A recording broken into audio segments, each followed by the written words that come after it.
नमस्कार, बहुत बहुत स्वागत आप सभी का जी बिहार झारखंड के इस मंच पर रियल एस्टेट कॉन्क्लेव सीजन 6 में।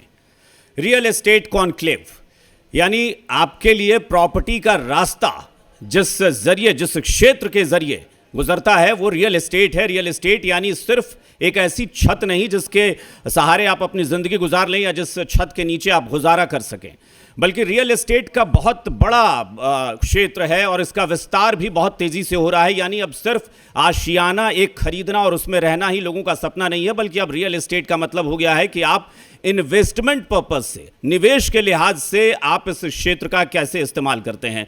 चाहे वो रेजिडेंशियल सेक्टर में हो, कमर्शियल सेक्टर में हो, आप निवेश कर सकते हैं। अब तो हॉलीडे होम का चलन हो गया है कि आप एक घर में रहते हैं और किसी हिल स्टेशन पर एक घर खरीद कर आप रखते हैं कि छुट्टियों में वहां पर वक्त बिताएंगे। तो रियल एस्टेट कॉन्क्लेव की आज बात करेंगे।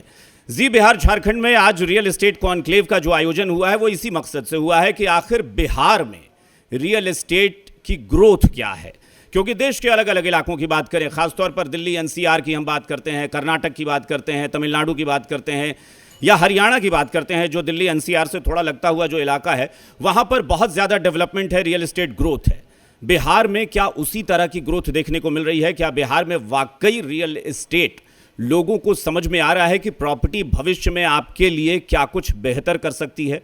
निवेश के कई सारे जरिए होते हैं, कई सारे तरीके होते हैं। कुछ लोग बैंक में पैसा रखने को निवेश मानते हैं, कुछ लोग शेयर मार्केट में लगाते हैं, लेकिन आज के समय में बहुत बड़ी तादाद ऐसे लोगों की हो गई है जो रियल एस्टेट में यानी प्रॉपर्टी में निवेश को सबसे बेहतर जरिया मानते हैं। उन्हें लगता है कि चाहे जो हो जाए लेकिन इसकी कीमत तो बढ़नी ही है। ये अलग बात है कि बिहार में कितना है, इस पर आज हम चर्चा करेंगे और इसी पर जानने के लिए हम तमाम मेहमानों को आज हमने इनवाइट भी किया है कि सब इस पर चर्चा करें और बहुत ख़ास तरीके से चर्चा हो।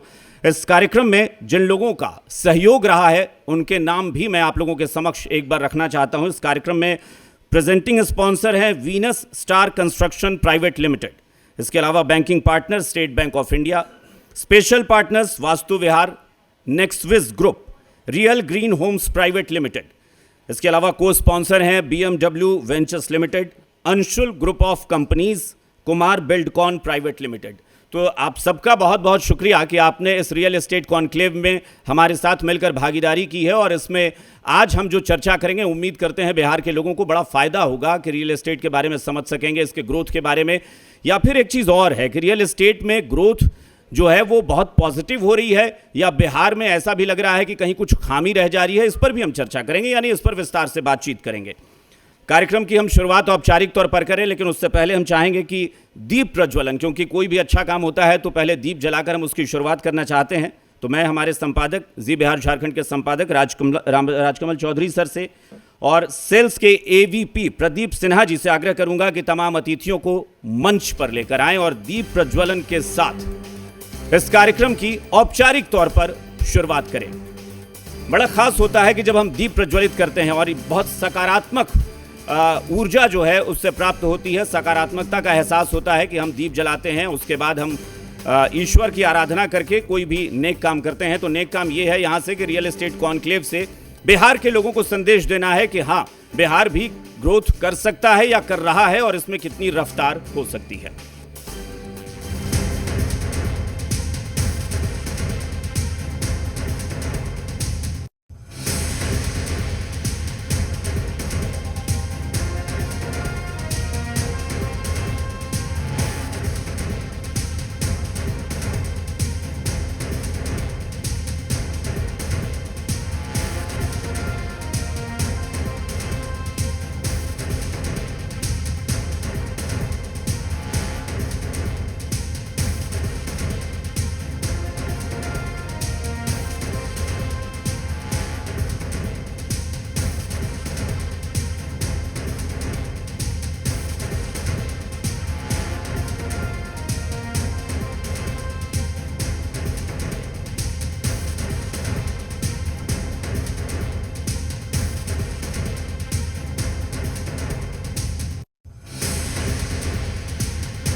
शुक्रिया तमाम अतिथियों का जो मंच पर आ पाए और दीप प्रज्वलन के साथ इस कार्यक्रम की औपचारिक शुरुआत का संदेश दिया। तो अब हम शुरुआत करेंगे, लेकिन उससे पहले चूंकि जी बिहार झारखंड का मंच है तो ये जानना ज़रूरी है कि जी बिहार झारखंड जो आपका पसंदीदा चैनल है, आप लोगों का बहुत प्यार मिलता है।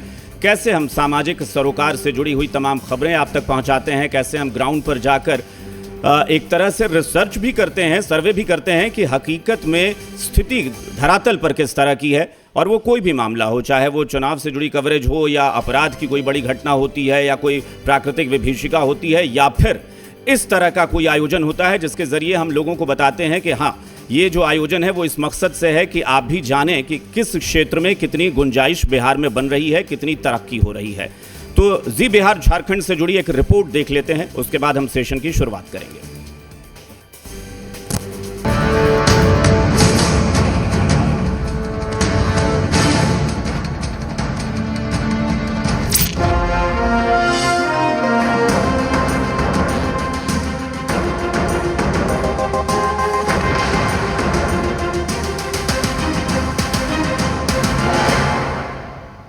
नमस्कार, स्वागत है आपका खबर बिहार में। आपके साथ मैं हूं अभिषेक कात्याय। नमस्कार, आप देख रहे हैं न्यूज एट 6 और मैं हूं आपके साथ राजेश कुमार। स्वागत है आपका, आप देख रहे हैं जी बिहार झारखंड और मैं हूं आपके साथ प्रीति सिंह। नमस्कार, मैं हूं आपके साथ अली मतर। खबर बिहार की शुरुआत बड़ी खबर से करेंगे।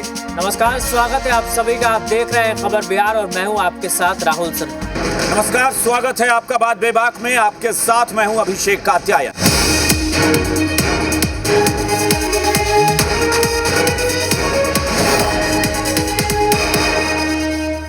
सरकार ने जमीन सर्वे की नियमावली में संशोधन किया है। नहीं, बल्कि दो सरकारी स्कूल की जमीन को भवन समेत बेच दिया गया। भवन निर्मित जमीन को सीओ ने दाखिल खारिज करके और जमाबंदी कायम कर दिया दूसरे व्यक्ति के नाम पर। हिंदू समाज का नाम लिए बगैर मोहन भागवत ने जनसंख्या विज्ञान के हवाले से 3 बच्चे पैदा करने की नसीहत। पटना से इस वक्त की बड़ी खबर आ रही है। बीजेपी कार्यालय में थोड़ी देर में बैठक शुरू होगी। एडीएम के बदसलूकी पर प्रतिक्रिया देते हुए कहा कि इस ढंग की भाषा का प्रयोग करने वाले किसी भी अधिकारी। बिहार सरकार के वरिष्ठ मंत्री डॉक्टर प्रेम कुमार हैं। पहला सवाल तो ये है कि आप आज बड़ा सेंसस कार्यक्रम आयोजित कर रहे हैं, क्या है? भाई वीरेंद्र है और उन्होंने कहा है कि सचेत करने के लिए वो मुख्यमंत्री के जो कुर्सी है वहाँ पर खड़े हुए थे। मुख्यमंत्री नीतीश कुमार यहाँ पे और तमाम सारे जो घटक दल हैं एनडीए के, वो मुख्यमंत्री आवास पहुंचे। जेडीयू के राष्ट्रीय कार्यकारी अध्यक्ष संजय झा ने सीएम नीतीश कुमार के लिए नोबेल पुरस्कार की मांग की। इस स्वर्ण युग का जिक्र इसलिए क्योंकि इसका कनेक्शन है एक रहस्यमयी शंख कोट से। तेजस्वी यादव ने सीएम नीतीश से मांग की है। राज्य में 200 यूनिट फ्री दे सरकार। बिहार में मिलती है सबसे महंगी बिजली। मधुबनी जिला स्थापना दिवस के मौके पर एक ही दिन में मिथिला चित्रकला संस्थान मधुबनी ने विश्व का सर्वाधिक लंबा पेंटिंग तैयार किया। यानी 22 दिसंबर तक इस फेज में तेजस्वी यादव बिहार की यात्रा करेंगे। अगर रिकॉर्ड नहीं मिल रहा है तो हम आपका जमीन आपका मानेंगे और हम सर्वे में उस कागज का मदद लेंगे।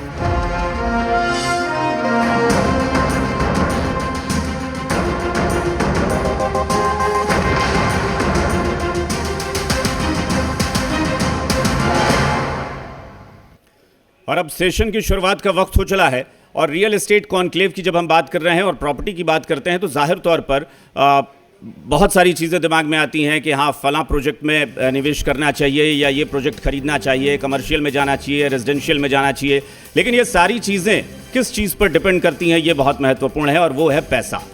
अब पैसे की बात आती है तो कितने फीसदी लोग हैं जो अपनी जेब से सारी रकम खर्च करके और प्रॉपर्टी खरीद लेते हैं, या फिर बहुत बड़ी तादाद ऐसे लोगों की है जो बैंक पर निर्भर करते हैं कि लोन मिले, क्या कुछ बैंक से सुविधाएं मिले। तो सेशन की शुरुआत बैंक से ही करते हैं कि प्रॉपर्टी में निवेश के लिए कितनी सुविधाएं मिलती हैं। मैं मंच पर बुलाना चाहूँगा पहले सेशन के लिए अंजनी कुमार जी को, जो कि एजीएम हैं स्टेट बैंक ऑफ इंडिया के assistant general manager. Anjani Kumar ji, please sir मंच पर आइए। मैं जोरदार तालियों से चाहूँगा कि स्वागत किया जाए हमारे मेहमान का।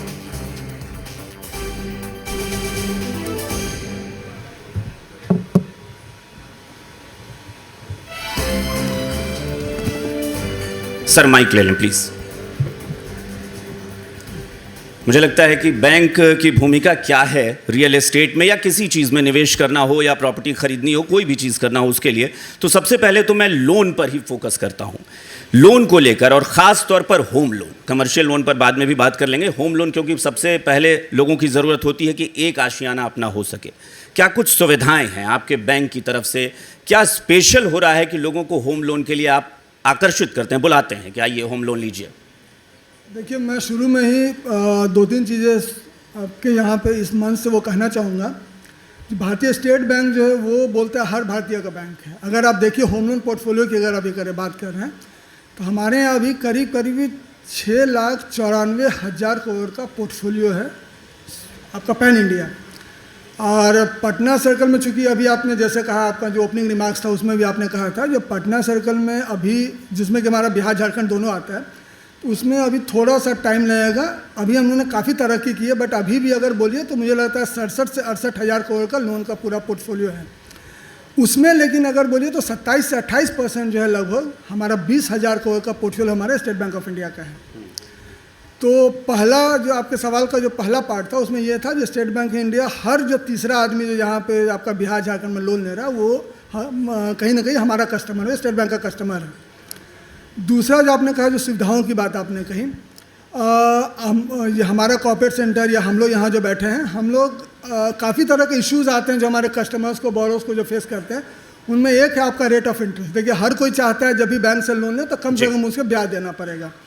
तो उसमें हम लोगों ने अभी जैसे कैंपेन के तहत या अदरवाइज हम लोगों ने आपका रेट ऑफ इंटरेस्ट में कंसेशन का प्रोविज़न हम लोगों को दे रखा है। तो जैसे कुछ साल पहले तक काफ़ी हाई रेट ऑफ इंटरेस्ट 9.5, 10, 10.5, 11 के आसपास मिल रहा था। अभी अगर बोलिए तो 8.7 का ब्लैंकेट है, जो कि 8.55 पे हम लोग आज के डेट में सबको दे रहे हैं, जो कैंपेन के तहत। जो कि अगर थोड़ा जो लोग जो फाइनेंशियल ईयर को समझते हैं वो समझ पाएंगे, जो एक बैंक का एक कॉस्टिंग होता है, उस कॉस्टिंग को भी कहीं ना कहीं कंसेशन दे के हम लोग उस मतलब रेट ऑफ इंटरेस्ट जो अभी हम आपको ये प्रोवाइड कर रहे हैं, that is even further below the rate that bank is having the cost है। जितना हमको खर्चा पड़ रहा है उसमें भी कुछ कंसेशन दे के दे रहे हैं। तो अगर एकदम मैंने ब्लंट शब्दों में बोला तो बैंक इसमें कहीं ना कहीं मतलब ये लॉस मेकिंग सो प्रोपोजिशन है home loan from the bank point of view. लेकिन चूँकि हमारे सारे कस्टमर्स हैं और उसमें बहुत सारा बेनिफिट ये है जो ये लंबे समय के लिए होता है। तो होम लोन का जो होता है, तो होम लोन आपका 20 साल, 25 साल, 30 साल के लिए होता है। हालांकि होम लोन इधर हाल फिलहाल में कुछ बढ़ा है पहले से। नहीं, रेट ऑफ इंटरेस्ट अभी आप रेट ऑफ इंटरेस्ट घटा है इधर नहीं, मुझे लगता है कि 3-4 साल में शायद पहले से। हाँ, वो बिल्कुल, वो आपका कहना सही है। देखिए वो क्या हो रहा है, ये सारा का सारा जो है ना, ये आपका जो लेंडिंग रेट होता है, जो आरबीआई जो एक बेसिक जो हमारा, उसमें बहुत सारी चीज़, उतना मैं वो डिटेल में जाऊंगा, रेपो रेट है, बहुत सारी चीज़ें। बट शॉर्ट में ये मतलब कहना चाहूँगा, अभी रिसेंटली चूँकि आपका देखिए डिपॉजिट में जो रेट ऑफ इंटरेस्ट हम लोग जो चार्ज कर रहे हैं, आपको ये कर रहे हैं, दे रहे हैं, और सेम जो हमें जो आपसे जो मतलब मिलना है उसी का डिफरेंस है। Banking is all about this, हम कितने में मतलब ले रहे हैं और कितने में दे रहे हैं, जो हर वो बिजनेस की तरह। तो यहाँ क्या, और आपने सही कहा, कुछ साल पहले कम था, बट उस टाइम अगर बोले तो रेट ऑफ इंटरेस्ट भी हमारा आपका डिपॉजिट पर काफ़ी हाइट है। तो वो कहीं ना कहीं अभी जाके 11-12% का चल रहा था, तो वो जाके अभी हमने रेट ऑफ इंटरेस्ट को कम किया है। आपका वहीं पे वो कहना था 8.7, 8.55 पे हम लोग अभी। कभी एसबीआई की टैगलाइन हुआ करती थी कि जहां सूरज की किरणें नहीं पहुंचती वहां एसबीआई पहुंचता है, ऐसा कहते थे लोग। मैं ये जानना चाहता हूं कि लोन को लेकर क्या ये धारणा एसबीआई जो है वो इस्टेब्लिश कर पाई है कि दूर दूर के लोग जो हैं, क्योंकि अभी भी लोन यानी कर्ज जो है ना, ये लोगों को डराता है कि कर्ज बहुत डरने वाली चीज़ है। देखिए, बाकी लोन्स की तो नहीं करेंगे बात, क्योंकि जहाँ तक ऑटो लोन जैसे कार लोन वगैरह, उसमें हम लोग का टैट 1 से 2 दिन का है। मैंने टैट मतलब वही कितने दिन में आप आए हमारे पास, हमने आपको लोन दिया, सेम डे भी डिस्पर्स होता है। बट होम लोन में जैसे अभी आपने कहा, रेरा की आवश्यकता क्यों पड़ी थी, ये था क्योंकि ज़मीन है, ज़मीन में हमारे यहाँ बहुत तरह का चीज़ है ना। आपका यहाँ जो फादर के नाम से जो प्रॉपर्टी होती है, तो किस तरह से उसका डिस्ट्रीब्यूशन हुआ। अगर झारखंड में जाए तो CNT एक्ट है, तो बहुत सारी चीज़ें जिसकी लीगल इम्प्लीकेशंस हैं। तो bank is a business organisation, तो बैंक अपने पैसे का और आपके पैसे का दोनों, देखिए हम लोग जो भी पैसा लेंड करते हैं वो आप ही का पैसा है, बैंक का अपना कोई फंड नहीं। मैं यही चीज़ हमेशा बोलता हूँ, हर फोरम पे बोलता हूँ, जो बैंक ही एकमात्र ऐसा जगह है, संस्था है, जहाँ कि आप लाखों करोड़ रुपया जमा करते हैं, बैंक बदले में आपको कुछ नहीं देता है, कोई कोलैटरल, कोई रहन, कुछ भी नहीं होता, but still you are depositing money with the bank. तो जब आपका पैसा है तो उस पैसे को हम लोग को थोड़ा ध्यान से, आपको मैंने है ना, उस पैसे को हम लोग एक मतलब एक क्या बोले गार्जियन की तरह उस पैसे को ट्रीट करते हैं। तो इसी कारण आपने देखा स्टेट बैंक में होम लोन में हम लोग का जो टैट है वो 12 से 15 दिन का है, बट गिवन द कंडीशन आपने सारे डॉक्यूमेंट सारे चीज़ों को पूरा कर दिया। आपका ये बात मैं मान रहा हूँ, जो कहीं ना कहीं थोड़ा सा बट प्रोसेस को हमने काफ़ी वो ये किया, स्मूथ किया। अभी हमारा जैसे अभी आपको एक छोटा एग्जाम्पल देता हूँ, रिमोट एरिया मतलब अभी मधुबनी में, यहाँ आपका हाजीपुर में, दरभंगा में, सिवान में, बेगूसराय में, इन सारे सेंटर्स पे हमने आपका जो हमारा लोन प्रोसेसिंग सेंटर है वो हमने अभी खोला है। तो अभी मिला कर हमारे पास 19 प्रोसेसिंग सेंटर्स पूरे बिहार झारखंड में हो गए हैं, जिससे कि हम लोग ज़्यादा से ज़्यादा लोगों तक बिना किसी दिक्कत के, बिना किसी तकलीफ के पहुंच सकें। यानी ये सुविधाएं आप दे रहे हैं। अच्छा, आप लोगों के पास आंकड़े भी होते होंगे, पूरे देश के होते ही होंगे। तो देश की अगर बात करें तो बिहार में रियल एस्टेट को लेकर जो लोन लेने के लिए लोग आते हैं, तो क्या फ़र्क है दूसरे प्रदेशों से और बिहार में? बेहतर है, लोगों की ज़्यादा दिलचस्पी रियल एस्टेट में दिखती है या नहीं दिखती है, क्या अंदाज़ा लगा है? अभी भी जैसे आपने कहा था, जहाँ तक मैं समझ पा रहा हूँ, जैसे अगर आप एक छोटा एग्जाम्पल अगर आप ये लीजिए तो बाहर जैसे आपके बेंगलोर हो गए, दिल्ली हो गया, महाराष्ट्र हो गया, तो अगर मैं अपने बैंक की ही बात करूं तो जितना मेरा एक महीने का हम लोग का जो हम लोग लोन जितना हम लोग ये करते हैं वितरित हम लोग करते हैं, उतना इन सब शहरों में इन सब स्टेट में एक दिन का हो रहा है।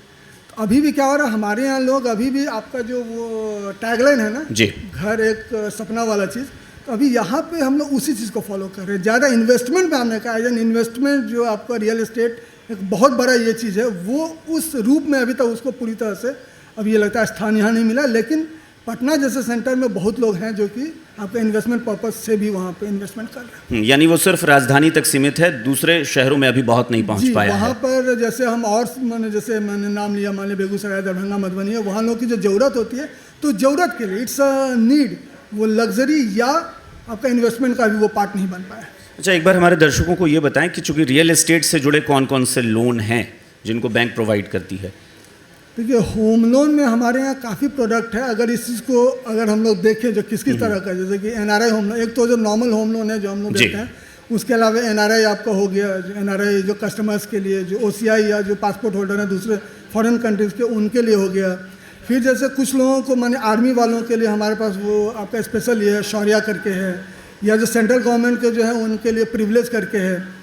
तो और कुछ चीज़ों में जैसे हमने देखा है, सपोज कि जो कोई आज के डेट में जॉब ज्वाइन करता है तो उसकी सैलरी, उसका इनकम कम होता है, फिर धीरे धीरे से वो बढ़ता जाता है, वो दिनों दिन। तो बैंक ने फ्लेक्सी करके स्कीम भी एक मतलब निकाला है, जिसमें क्या होता है, इनिशियल स्टेज में आपका ईएमआई कम होता है, बाद में वो बढ़ता जाता है। उसमें एक बेनिफिट हमने ये भी दे रखा है, जो नॉर्मल जो आपका जो एलिजिबिलिटी होती है, जो आपको इतना लोन आपका मिलेगा सैलरी, उससे 1.2 टाइम्स हम लोग ज़्यादा देते हैं। तो और एक अभी कॉम्बो लोन का काफ़ी दिनों से ये था, जो हम लोग जो ज़मीन के लोगों को जो रियल्टी लोन देते थे, तो उसमें हमारे यहाँ दिक्कत ये होती थी, कंस्ट्रक्शन का साथ के साथ नहीं देते थे। तो बैंक ने कॉम्बो लोन करके भी ये वो खोला है, जिसमें कि आपको ज़मीन और कंस्ट्रक्शन दोनों का एक ही साथ हम आपको लोन देते हैं। तो ये सारे मतलब आपके मतलब हर तरह के कस्टमर के लिए, हर तरह के नीड के लिए मैंने we have a loan for them. Commercial property के लिए लोन की सुविधा? कमर्शियल वो भी मैं वो कहना चाहूँगा, हमारे यहाँ पे मतलब जो काफ़ी बिल्डर्स हमारे ये हैं, कलीग्स हैं, और यह आपके जो टीवी के माध्यम जो लोग देख रहे होंगे, ज़्यादा लोगों को आइडिया जो हमने बिल्डर फाइनेंस फॉर जो हाउसिंग करके है, मैंने बिल्डर्स को प्रोजेक्ट कंप्लीशन के लिए बैंक उनको लोन से देती है। तो उस लोन का जो पर्पस है वो सिर्फ और सिर्फ ये है, और वहीं पे रेरा भी आ रहा है इनटू एक्ट, जो अपना जो आपका करेंट अकाउंट, इसको आप जो एस्क्रो अकाउंट भी कहते हैं, जो 75% तो उनको रखना है। तो ये रेरा और बैंक का जो आपस में जो मतलब जोड़ है, इससे कस्टमर्स बोरोस को बहुत ज़्यादा बेनिफिट हो रहा है। अभी भी कुछ दिन पहले हम लोग यहाँ रेरा में हुई थी मीटिंग हुई थी, उसमें हम लोग वहाँ पे ये तशक्कुत किया था हमने। तो वहाँ भी हमने देखा जो रेरा के यहाँ की जो टीम है जो बिहार की, वो काफ़ी इस मामले में वो चीज़ों को और वो कर रहे हैं, एनालाइज कर रहे हैं, लोगों को सुविधा के लिए, लोगों को गलत तरह का फ्रॉड हो या गलत तरह का, हर तरह के लोग होते हैं हमारे समाज में, उनसे बचाने के लिए काफ़ी टेक्निक वो काफ़ी वो बोले डिजिटलाइज करने की कोशिश मतलब चीज़ों को कोशिश कर रही है। तो वहीं पर आपका जो ये था सवाल का मतलब जवाब यहीं पर है, जो हम लोग हर पैरामीटर में बैंक भी घुस रही है, लोगों के पास मतलब जाकर जो उनकी आवश्यकता है, जरूरत है, उसके अनुसार हम लोगों ने प्रोडक्ट को भी जब बैंक अधिकारी की, तो हालांकि रेरा पर आगे भी हम लोग बहुत सारे सेशन में बात करेंगे, बैंक अधिकारी के तौर पर आपको क्या लगता है कि रेरा से कितना फ़र्क पड़ा है?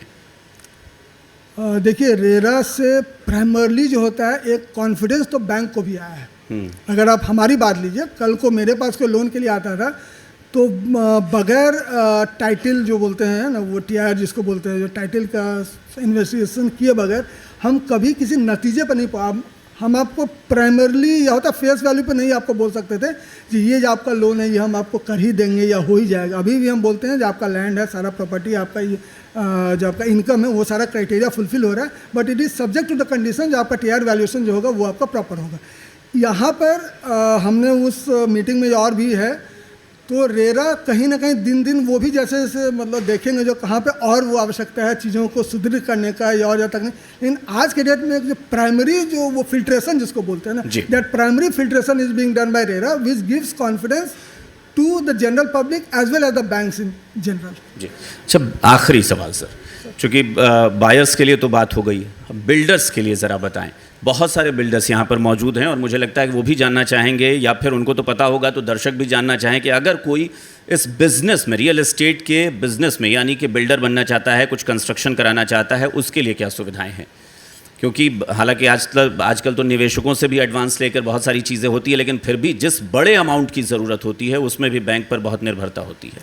जी, आपने बिल्कुल वो सही कहा। ये जो एडवांस की आपने जो बात की ना, हम लोग जो बिल्डर्स को जो फाइनेंस करते हैं उसमें वही होता है, वो पीक वैल्यू डेफिसिट करके एक टर्म है, उसमें वो डिटेल में या उसको वो मैं नहीं जाऊँगा, लेकिन उसमें वही होता है जो एडवांस पेमेंट जो बिल्डर्स को मिलना होता है और जो उनकी रिक्वायरमेंट होती है, दोनों का डिफरेंस होता है, वो बैंक उनको फाइनेंस करता है। उसके बदले में कोई कोलैटरल किसी तरह का ये नहीं, सिर्फ जो आपका ज़मीन जिस पे वो बन रहा है और जो फर्दर कंस्ट्रक्शन होगा उस कंस्ट्रक्शन और फ्यूचर में बनने वाला वो सारा ज़मीन वो हमारे पास मोड़ के रहता है, बदले में हम उनको लोन देते हैं।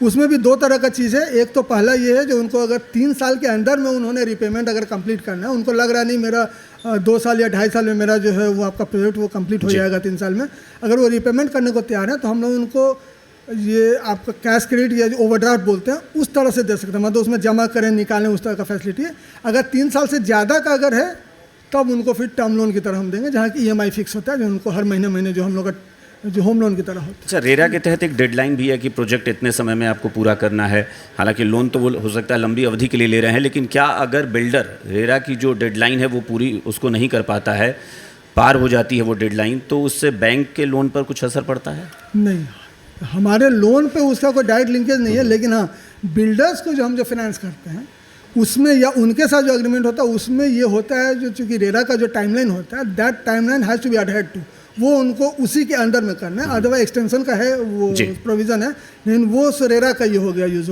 तो रेरा वहाँ पे उनको है प्रोविज़न 6 महीने का या फर्दर जो भी एक्सटेंशन उन्होंने देना है, लेकिन they have to complete the project within that time. जी, लेकिन बैंक के लोन पे उसका कोई डायरेक्टली असर नहीं है, बिल्डर्स के लोन पे असर होगा, बट बैंक के लोन पे कोई असर नहीं। जैसे मान लिया आप अगर एक ये है इंडिविजुअल कस्टमर है, बोरोवर है, तो आप अगर किसी के प्रोजेक्ट में अगर आप वो परचेज कर रहे हैं तो उसमें होने का तब तक ये नहीं है जब तक उसको स्टॉल्ड प्रोजेक्ट हो जाए, किसी कारण से आप नहीं कर पाए, बिल्डर किसी कारण से पैसा ही हो गया।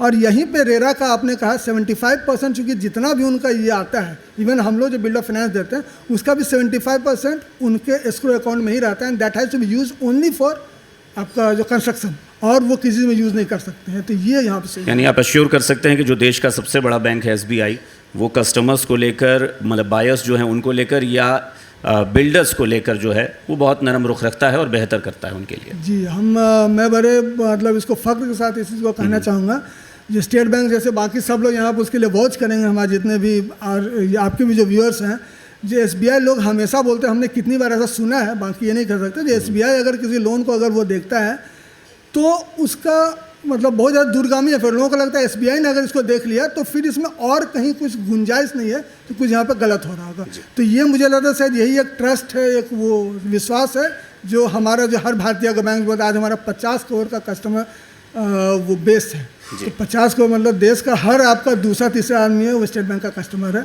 तो मैं बड़े गर्व से कहता सबको धन्यवाद करना चाहूँगा, और यही आप लोग SBI में भरोसा हमारे साथ बना रहे। चलिए, बहुत बहुत शुक्रिया sir, thank you so much हमारे साथ जुड़ने के लिए, बहुत बहुत शुक्रिया सर,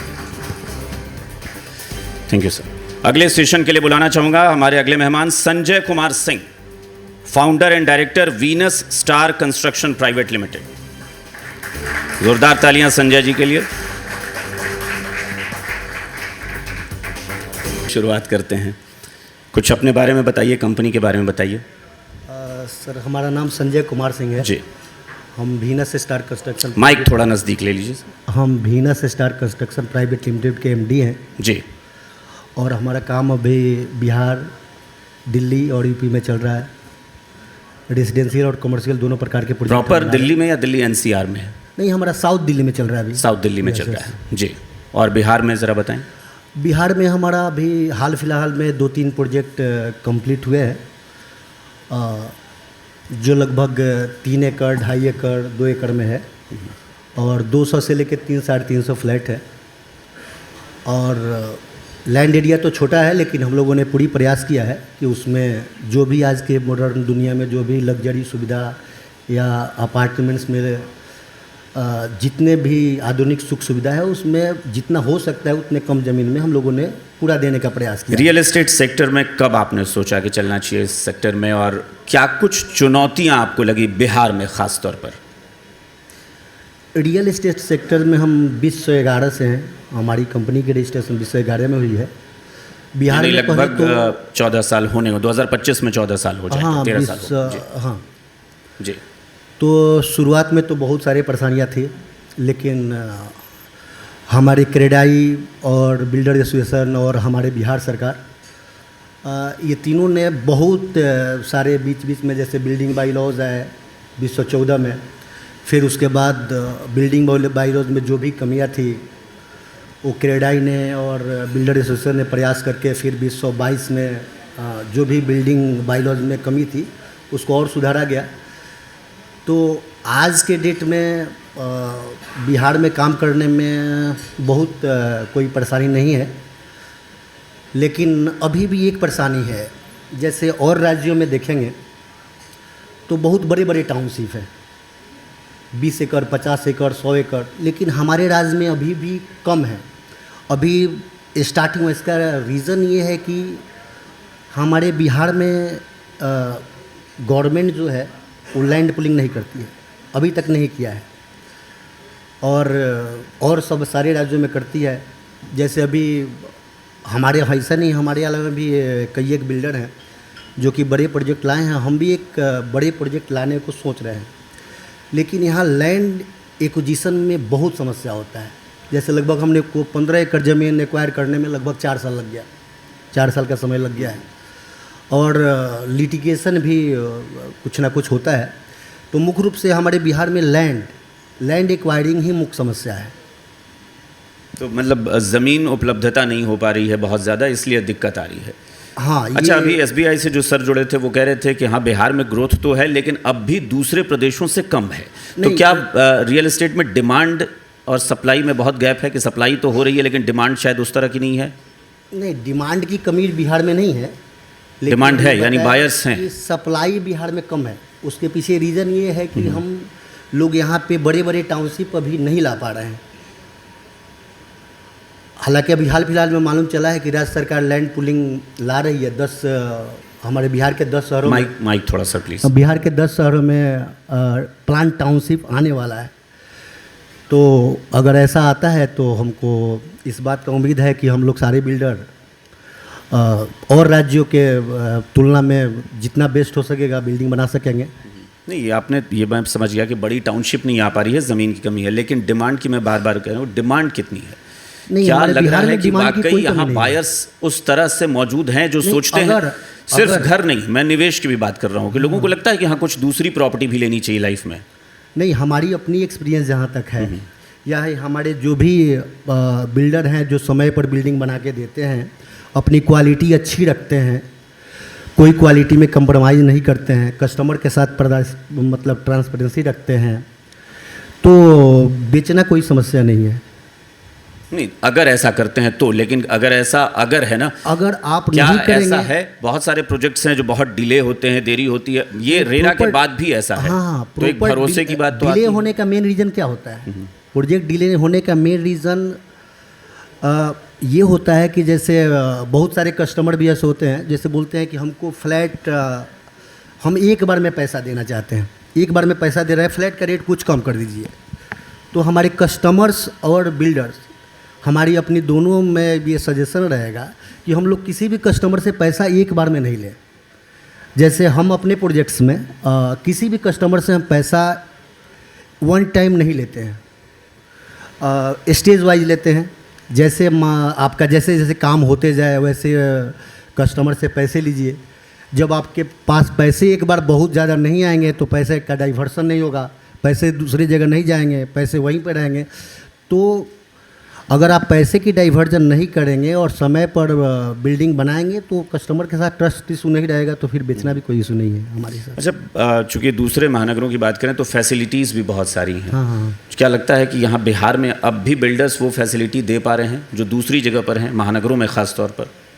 अभी जैसे कि हमने बोला था कि बिहार में फैसिलिटी दे रहे हैं। अब चूँकि कि उतने बिग लैंड नहीं है अभी, इस कारण से हम लोग जितना दे सकते हैं छोटे लैंड में उतना दिए हैं। जैसे हमने बताया कि हम और बिल्डर हैं जो कि जैसे हम लोग 3 एकड़ की ज़मीन है, लेकिन उसमें जितने भी आधुनिक सुविधाएं हैं जैसे swimming pool, gym, community hall, salon, मतलब जो भी मैक्सिमम हो सकता है वो दिए हैं। और अभी जो हम प्रोजेक्ट ला रहे हैं, हम जो बिहार में प्रोजेक्ट ला रहे हैं, हमारी पूरा प्रयास है कि वो हमारा प्रोजेक्ट भारत के टॉप 10 प्रोजेक्ट में हो, नहीं कि बिहार, भारत में। और इस तरीक़ा से हमने पूरी प्लानिंग की है और उस लैंड को हमने ऐसा डिजाइनिंग करवाया है कि लगभग 85% लैंड एरिया अपना ओपन है। और हमारे बिल्डिंग में 3 चीज़ की, जैसे कि एयर, लाइट और प्राइवेसी, ये कस्टमर की सबसे पहली डिमांड होती है। तो वो हम लोगों ने पूरा प्रयास किया है कि सारे फ्लैट ये तीनों चीज़ों से परिपूर्ण हो। हालांकि इनसे ऊपर क्वालिटी, हाँ, कंस्ट्रक्शन क्वालिटी का जहाँ तक सवाल है, हमारी जब से हम बिल्डिंग लाइन में हैं हमारी पूरी प्रयास रही है कि क्वालिटी पूरी हाई होनी चाहिए। क्वालिटी में हम कोई कंप्रोमाइज़ नहीं करते हैं। हमारे टीम जो भी हैं उनसे क्लियर कट ये संदेश होता है कि हमारे जो भी कमाने का पार्ट है उसका निर्णय बाद में होगा, पहले हमको बेस्ट बिल्डिंग बनाना है। और आप मालूम भी कर सकते हैं, चाहे हम बिल्डिंग कंप्लीट कर दिए हैं उसके बावजूद भी कस्टमर की तरफ से कोई भी शिकायत, कोई भी कमी आती है, हम उसको पूरा करने का पूरा प्रयास करते हैं। और ये जो बिल्डिंग है ये इंतफाक से अपना मैंने जब बताया कि अपनी ज़मीन की लैंड एक्वायरिंग हो चुकी है और मैप अप्रूवल भी होने ही वाला है। उसमें जो भी मतलब मॉडर्न जितने सुख सुविधाएँ होते हैं सारी चीज़ उसमें है। उसमें अपना बड़ा सा लॉन, जैसे 5 एकड़ का लॉन है।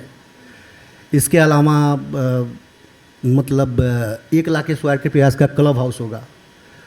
उसमें हम लोगों ने सारी जैसे इंडोर आउटडोर दोनों गेम का व्यवस्था किया है। जॉगिंग ट्रैक, हम लोगों ने स्विमिंग पूल भी इंडोर आउटडोर दोनों किया है, टेम्परेचर के हिसाब से कि हम टेम्परेचर। इन्वेस्टर्स जो होते हैं, ख़ासतौर पे मैं निवेश की ही बात कर रहा हूँ, वो जब आते हैं तो वो ये सोचकर प्रॉपर्टी में निवेश करते हैं कि एप्रिसिएशन की गुंजाइश बहुत हो, यानी अभी ग्रोथ बाकी हो। क्या ये सवाल है मेरा कि क्या ऐसा लगता है कि ख़ासतौर पर राजधानी में पटना की बात करें तो वो जो एप्रिसिएशन है वो पीक पर पहुँच गया या अभी और गुंजाइश है? नहीं, अभी बहुत गुंजाइश है, क्योंकि प्रॉपर्टी की कीमत बहुत ज़्यादा मानी जा रही है कि पटना में बहुत कीमत हो गई अच्छी खासी। देखिए, उसका मुख्य वजह है लैंड। यहाँ लैंड का रेट ज़्यादा है, इसलिए फ्लैट का रेट ज़्यादा है। अगर हम कस्टमर को बेस्ट क्वालिटी देंगे और लैंड का रेट ज़्यादा होगा तो रेट तो ज़्यादा होगा ही। तो फिर गुंजाइश कैसे है? क्या यहाँ बायर्स उस तरह मतलब बड़े प्रोजेक्ट में, महंगे प्रोजेक्ट में निवेश के लिए तैयार हैं? नहीं, तो लैंड का एप्रिसिएशन तो होता ही है ना, फ्लैट का एप्रिसिएशन तो होता ही है। तो वही मैं कह रहा हूँ कि अभी हम लोग मान लीजिए 6,000 में फ्लैट लॉन्च करते हैं, जब बिल्डिंग लास्ट होती है तो लगभग 10,000 जाता है। आज जा रहा है, आज कई एक प्रोजेक्ट अपने बिहार में 8,000, 10,000, 12,000 पर लॉन्च है। तो ऐसा नहीं है, एप्रिसिएशन होता है और हुआ है, हमारे भी प्रोजेक्ट में हुआ है। अच्छा, मतलब इसलिए मैं कह रहा हूँ कि अगर निवेश करना है और यहाँ करोड़ों में अगर कोई प्रोजेक्ट में निवेश करे तो फिर उसे दिल्ली मुंबई क्यों ना जाना पड़े? क्यों नहीं वो चला जाए वहाँ दिल्ली मुंबई? अगर निवेश के लिहाज से ले रहा है, रहने के लिए लेना है तब तो उसकी मजबूरी है कि पटना में रहता है, लेकिन इन्वेस्टमेंट के लिए वो दिल्ली भी चुन सकता है। नहीं, इन्वेस्टमेंट के ख्याल से अपना बिहार भी बेस्ट है, इसमें कोई नहीं। क्योंकि यहाँ एप्रिसिएशन लगभग किसी भी प्रोजेक्ट में, ये नहीं बोल रहे हमारे प्रोजेक्ट में, किसी भी बिल्डर के प्रोजेक्ट में लगभग 80 to 100% का एप्रिसिएशन होता है 4 सालों में। ये मेरा अपना एक्सपीरियंस है।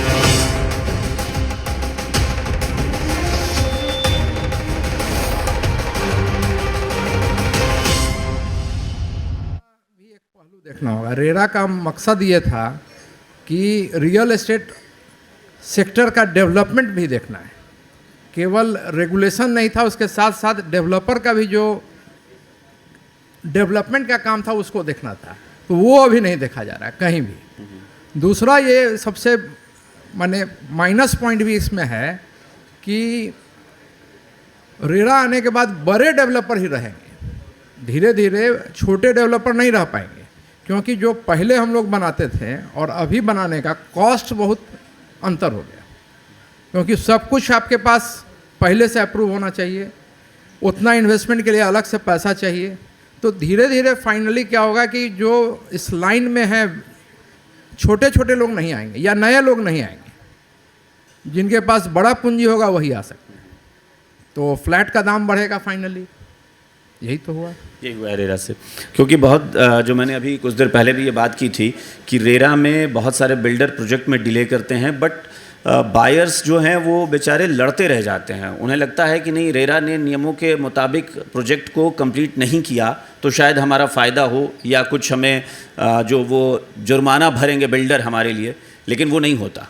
लगता है कि वो केस लड़ते रह जाते हैं। अभी भी इतना आसान नहीं है कि कोई रेरा आ गया तो तुरंत उनको मिल जाएगा। जो खराब बिल्डर हैं उनसे पैसा भी वसूलना बहुत मुश्किल है।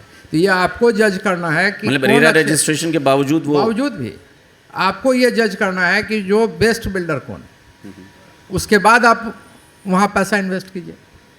नहीं तो लेकिन कम गया, आज भी 10% ही। अब देखिएगा कि रेरा में, बिहार में खासकर 10% ही जो ऐसे बिल्डर हैं जो बिल्डिंग टाइमली नहीं दिए, लेकिन मैक्सिमम लोग दिए ही हैं, टाइम पे दिए। क्योंकि पहले तो और लोग ये रेरा आने का मुख्य कारण क्या था? एनसीआर, दिल्ली एनसीआर में बहुत सारा प्रोजेक्ट एक साथ लॉन्च हुआ, जिसके कारण ये रेरा आया और बहुत लोगों का पैसा फंसा। वहाँ क्या था कि सबसे ज़्यादा लोग वहाँ दिखाते थे ये कि आज 5,000 रुपये है, आप साल भर में इसका दाम 10,000 रुपये हो जाए। हम कहा ऐसा कौन बिजनेस है? तो सब लोग अपना बिजनेस बंद करके वो सब लोग अपना पैसा रियल एस्टेट में ही लगाने लगे। अब कपड़ा वाले बेचने वाले, सोना बेचने वाले, जितना लोग थे सब कूद पड़े उसमें कि इसमें सबसे ज़्यादा फायदा है कि साल भर में ही पैसा डबल हो जाएगा। उस कारण से वहाँ बहुत पैसा डूबा, मुख्य कारण यही था। इसीलिए रेरा और रेरा आया, ठीक है रेरा आया, लेकिन फाइनली तो पब्लिक को ही इसको भोगना होगा कि फ्लैट का जो दाम है वो बढ़ेगा। अब मान लिया गॉडरेज, अडानी, अंबानी, जो भी लोग बड़े बड़े हैं, LNT, वो लोग आएंगे, क्योंकि वहाँ प्रोजेक्ट लैंड कॉस्ट जो है मिनिमम 500 करोड़ से स्टार्ट होता है। तो छोटे डेवलपर तो जाएंगे ही नहीं वहाँ, और जो बड़े डेवलपर जाएंगे तो उनका सब खर्चा ज़्यादा होगा, फ्लैट का रेट ज़्यादा होगा, तो महंगा होगा चीज़। बिल्कुल। अच्छा, जैसे लोग बिहार के बारे में अगर पूछें तो आम धारणा ये बनती है लोगों की कि हाँ बिहार में डेवलपमेंट हुआ है, लेकिन अगर बहुत गौर से देखते हैं तो कई बार लगता है कि नहीं, बहुत बेतरतीब तरीके से शायद विकास हो गया है, प्लान्ड नहीं है कोई चीज़। जैसा दूसरे शहरों में होता है कि प्लान्ड सिटीज़ बनती हैं, प्लान्ड कॉलोनीज़ डेवलप होती हैं, वो चीज़ बिहार में अभी नहीं दिखता है।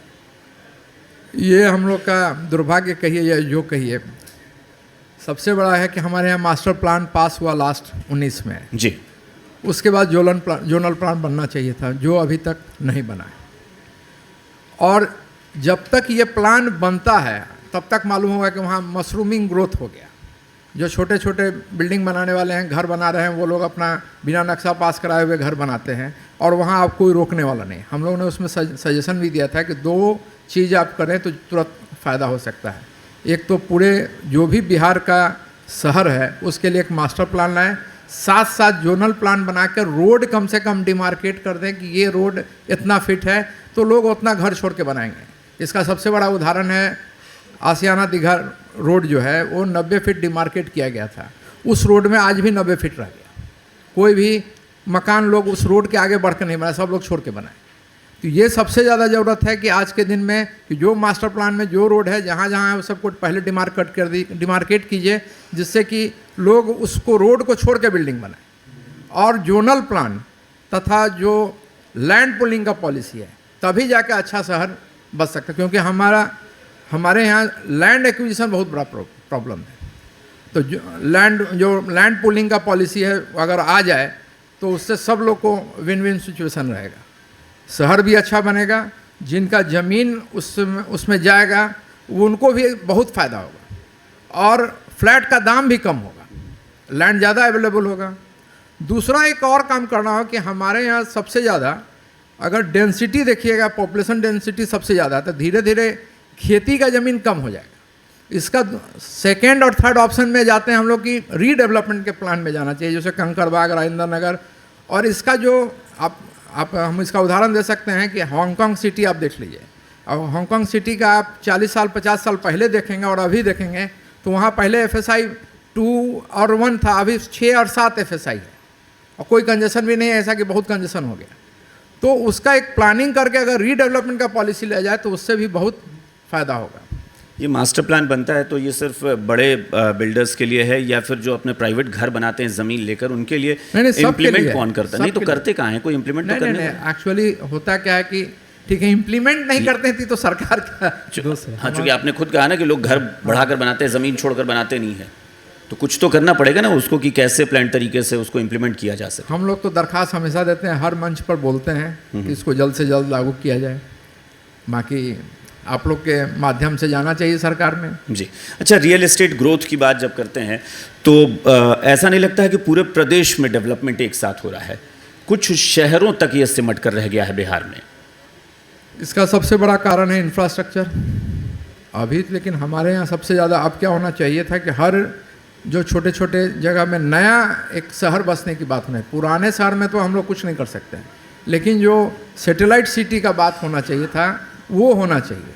उसको आप कनेक्टिविटी आप अच्छा कर दें, तुरंत नया शहर जुट जाएगा। क्योंकि अभी भी हम लोग देखते हैं पटना है, पूर्णिया है, मुजफ्फरपुर है, ऐसा लगता है कि गिने चुने, भागलपुर, 3-4 शहर गिने गिने ऐसे आते हैं कि जहाँ पर लगता है कि लोगों को निवेश की दिलचस्पी है, बाकी जगहों पर नहीं है, या फिर बिल्डर भी वहाँ नहीं है। बहुत जगह इसका सबसे बड़ा कारण वही इंफ्रास्ट्रक्चर नहीं है। अगर वो फास्ट मूविंग ट्रांसपोर्टेशन सिस्टम हो जाए तुरंत डेवलपमेंट हो जाएगा। अभी जैसे मेट्रो बन रहा था, ठीक है शहर से बनता है, इसको कुछ मसौड़ी वाले रोड पे ले जाते हैं, हम लोग को कुछ वहाँ लैंड पुलिंग का जगह देते हैं कि हाँ ठीक है लैंड पुलिंग करके आपको जगह दे रहे हैं, वहाँ आप बनाइए। वहाँ स्टेशन का पहले से प्रावधान होना चाहिए, रोड पहले होना चाहिए, तब हम लोग जाके वहाँ तुरंत बना सकते हैं। जो आज नोएडा, ग्रेटर नोएडा बना, वहाँ सब पहले रोड पहले पहुँचा, बिजली पहले पहुँचा, तब जाके वहाँ कुछ हुआ। बिहार के निवेशकों को और बिल्डर्स को कोई मैसेज देना चाहेंगे? बिहार में सबसे बड़ा हम 1987 से काम कर रहे हैं और हमको यहाँ से अच्छा कहीं नहीं लगता। यहाँ कस्टमर का भी कमी नहीं है, खाली आपका ये होना चाहिए कि आप सही ढंग से काम कीजिए और वक्त पर आप पोजीशन दीजिए, कभी आपको दिक्कत नहीं होगा। जी चलिए, thank you so much sir, thank you, बहुत बहुत शुक्रिया सर हमारे साथ जुड़ने के लिए। ज़ोरदार तालियां सर के लिए, थैंक यू। अगले सेशन के लिए बुलाऊंगा गौतम चटर्जी, पूर्व चेयरमैन रेरा महाराष्ट्र।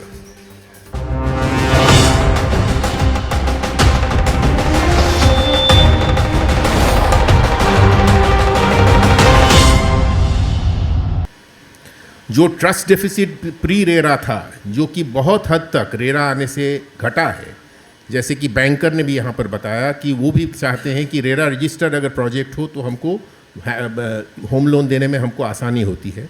लोग भी चाहते हैं कि अगर आप ऑल इंडिया स्टेटिस्टिक्स की बात करें तो 76% लोग आज रेरा रजिस्टर्ड प्रोजेक्ट में ही अपना निवेश करना चाहते हैं। लेकिन वो प्रतिशत बिहार में भी है या नहीं, समझने की आवश्यकता है। इसके चलते मैं समझता हूँ मीडिया या रेरा अथॉरिटी जो यहाँ पर है उसके मार्फत ज़्यादा अवेयरनेस क्रिएट करने की आवश्यकता है। यानी बिना रेरा रजिस्ट्रेशन के यहाँ अब भी प्रोजेक्ट्स बन रहे हैं? मुझे ऐसा लग रहा है, चल भी रहे हैं। मुझे ऐसा लग रहा है या लोग ऐसा समझ रहे हैं कि इसको प्रोजेक्ट को रजिस्टर करने की आवश्यकता नहीं है और इसलिए मैं उसको कर रहा हूँ। यहाँ क्रेडाई के मेंबर हैं, उनको मैं चाहूँगा कि वो ऐसे लोगों को अगर कोई कर रहे हैं तो वो इन्फॉर्मेशन रेरा अथॉरिटीज़ को दें या मीडिया के तहत लोगों तक ये जानकारी दें कि उस प्रोजेक्ट में निवेश ना करें। बिल्कुल, लेकिन सर एक चीज़ और है ना कि अगर रेरा का रजिस्ट्रेशन नहीं है तो क्या लोन प्रोवाइड करने की सुविधा है बैंक की तरफ से? नहीं, लोन नहीं। इसमें क्या होता है, जहाँ पर बिना रजिस्ट्रेशन अगर कोई प्रोजेक्ट आ गया तो वो इतना अंडर कटिंग करके बेचेंगे माल कि शायद वहाँ पर लोग सोचेंगे कि हाँ इतना लोन की ज़रूरत नहीं है, अपनी पूंजी लगा दो वहाँ। ऐसा हो सकता है जी, मतलब अब ये it's a question of debate, I do not know. लेकिन मुझे ऐसा लग रहा है कि ऐसा और थोड़ा डिसिप्लिन इसमें लाने के लिए, क्योंकि जो गैप आप बता रहे हैं वो बहुत बड़ा है महाराष्ट्र और बिहार में, बहुत बड़ा है। तो इसका मतलब, क्योंकि ऐसा तो है नहीं कि ऑल इंडिया लेवल पर भी है अगर, तो ऑल इंडिया लेवल पे 1,25,000 के करीब प्रोजेक्ट्स रजिस्टर हुए हैं पिछले 7 साल में। और बिहार को अगर हम कंपेयर महाराष्ट्र से न करें, बिहार को अगर हम कंपेयर करें उत्तर प्रदेश से या ऐसे स्टेट से, तो वहाँ पर भी मैं देखता हूँ कि ये संख्या बहुत ही कम है as compare to the states. तो ये संख्या बढ़ना चाहिए, मुझे बढ़ना चाहिए। अच्छा, तो रेरा को लेकर एक बार ये भी बता दीजिए कि इसका गठन जिस मकसद से हुआ था वो मकसद पूरा हुआ या नहीं? मकसद तो प्री रेरा अगर आप देखें 2017 से पहले, मतलब ये 7 दशक लग गए हमारे संसद को, पार्लियामेंट को इस एक्ट को इम्प्लीमेंट करने के लिए। लेकिन इतना इम्पोर्टेंट सेक्टर जिसका जीडीपी में इतना सहभाग है, एम्प्लॉयमेंट पोटेंशियल इतना ज़्यादा है, कितने सारी इंडस्ट्रीज़ पे डिपेंडेंट है, कितना सारा लोग जो है रियल एस्टेट को समझते हैं कि यहाँ पर अपना इन्वेस्टमेंट के तौर पे भी हमको पैसा डालना चाहिए। इसके बावजूद भी इतना साल लग गया हमको इसको रेगुलेट करने में। और 2017 में जो लाया गया, इन्होंने सही कहा, ये रेगुलेशन एंड डेवलपमेंट एक्ट लाया गया, क्योंकि रेगुलेट करने के साथ साथ growth and development of the sector भी इसी एक्ट के तहत होना चाहिए। प्रॉब्लम्स क्या थे अगर उसको इन शॉर्ट हम बताएं तो कंप्लीट लैक ऑफ ट्रांसपेरेंसी, पारदर्शिता एकदम इसमें नहीं था। लोग पैसा डाल रहे हैं, उनका घर बन रहा है, लेकिन उनको पता ही नहीं चल रहा है कि ये घर कब तक बनेगा, घर का जो प्रोग्रेस ठीक चल रहा है या नहीं चल रहा है, फाइनेंस पैसा मैंने जो पैसा लगाया इसमें वो पैसा कहीं डाइवर्ट तो नहीं हो रहा है। तो फिजिकल इनडिसिप्लिन था, ट्रांसपेरेंसी का अभाव था, ट्रस्ट डेफिसिट बहुत ज़्यादा था। हम विश्वास ही नहीं कर पाएंगे जिसको हम पैसा दे रहे हैं कि ये माल हमको हाथ में कभी मिलेगा या नहीं, बिल्कुल अच्छा क्वालिटी का मिलेगा कि नहीं। और सबसे बड़ी बात टाइमली कंप्लीशन। और इसीलिए जब रेरा आया तब रेरा ने जो पिछले प्रोजेक्ट्स थे जो कि इनकम्प्लीट थे उनको भी कहा गया कि आप एक रिवाइज टाइमलाइन दीजिए और इसको कंप्लीट कीजिए। हालांकि बहुत परेशानी उसमें थी, खासकर एनसीआर वाले बहुत ऐसे प्रोजेक्ट्स थे जो कि अभी भी जो है लोग स्ट्रगल कर रहे हैं कि उसका रिवाइज टाइमलाइन में निकल गया लेकिन हो नहीं पाया।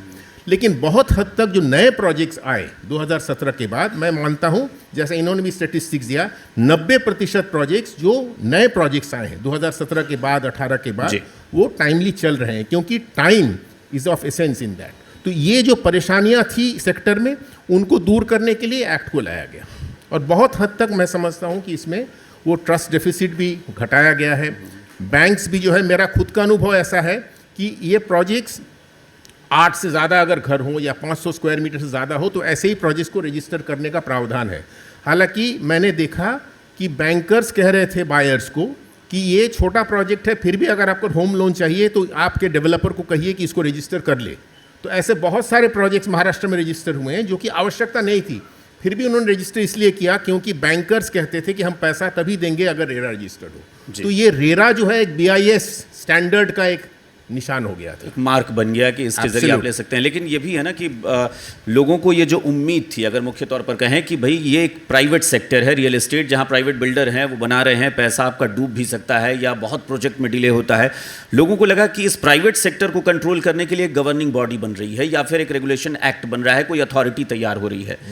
लेकिन वो अथॉरिटी कितनी पावरफुल है, ये भी एक बड़ा सवाल है जो बार बार ये हम लोग देखते हैं। और खुद मेरा भी अनुभव रहा है कि मैं कई लोगों को देख चुका हूँ जो बताते हैं कि कोई फ़ायदा नहीं होता है। कई बार, मैं नहीं कहूँगा कि ये बिहार की ही बात कर रहा हूँ, ओवरऑल बात कर रहा हूँ मैं, कि कई बार उनको लगता है कि वो फंस गए हैं, बिल्डर ने वो एक डेडलाइन दी लेकिन उस डेडलाइन पर प्रोजेक्ट पूरा नहीं है, उसके बावजूद वो अथॉरिटी कुछ कर नहीं रही है। ऐसा तो नहीं है कि अथॉरिटी कर नहीं रही है। हाँ। ये सही है कि जहाँ अथॉरिटीज़ ने कंप्लेंट्स पे एक्शन लेके ऑर्डर्स भी पारित किए हैं, बहुत सारे ऑर्डर्स जो है इम्प्लीमेंट नहीं हो पाए हैं, या उसमें ऑर्डर में ऐसा था कि इनको इंटरेस्ट देना है, इनका पैसा वापस करना है, बिल्कुल ऐसी भी चीजें नहीं किया होगा।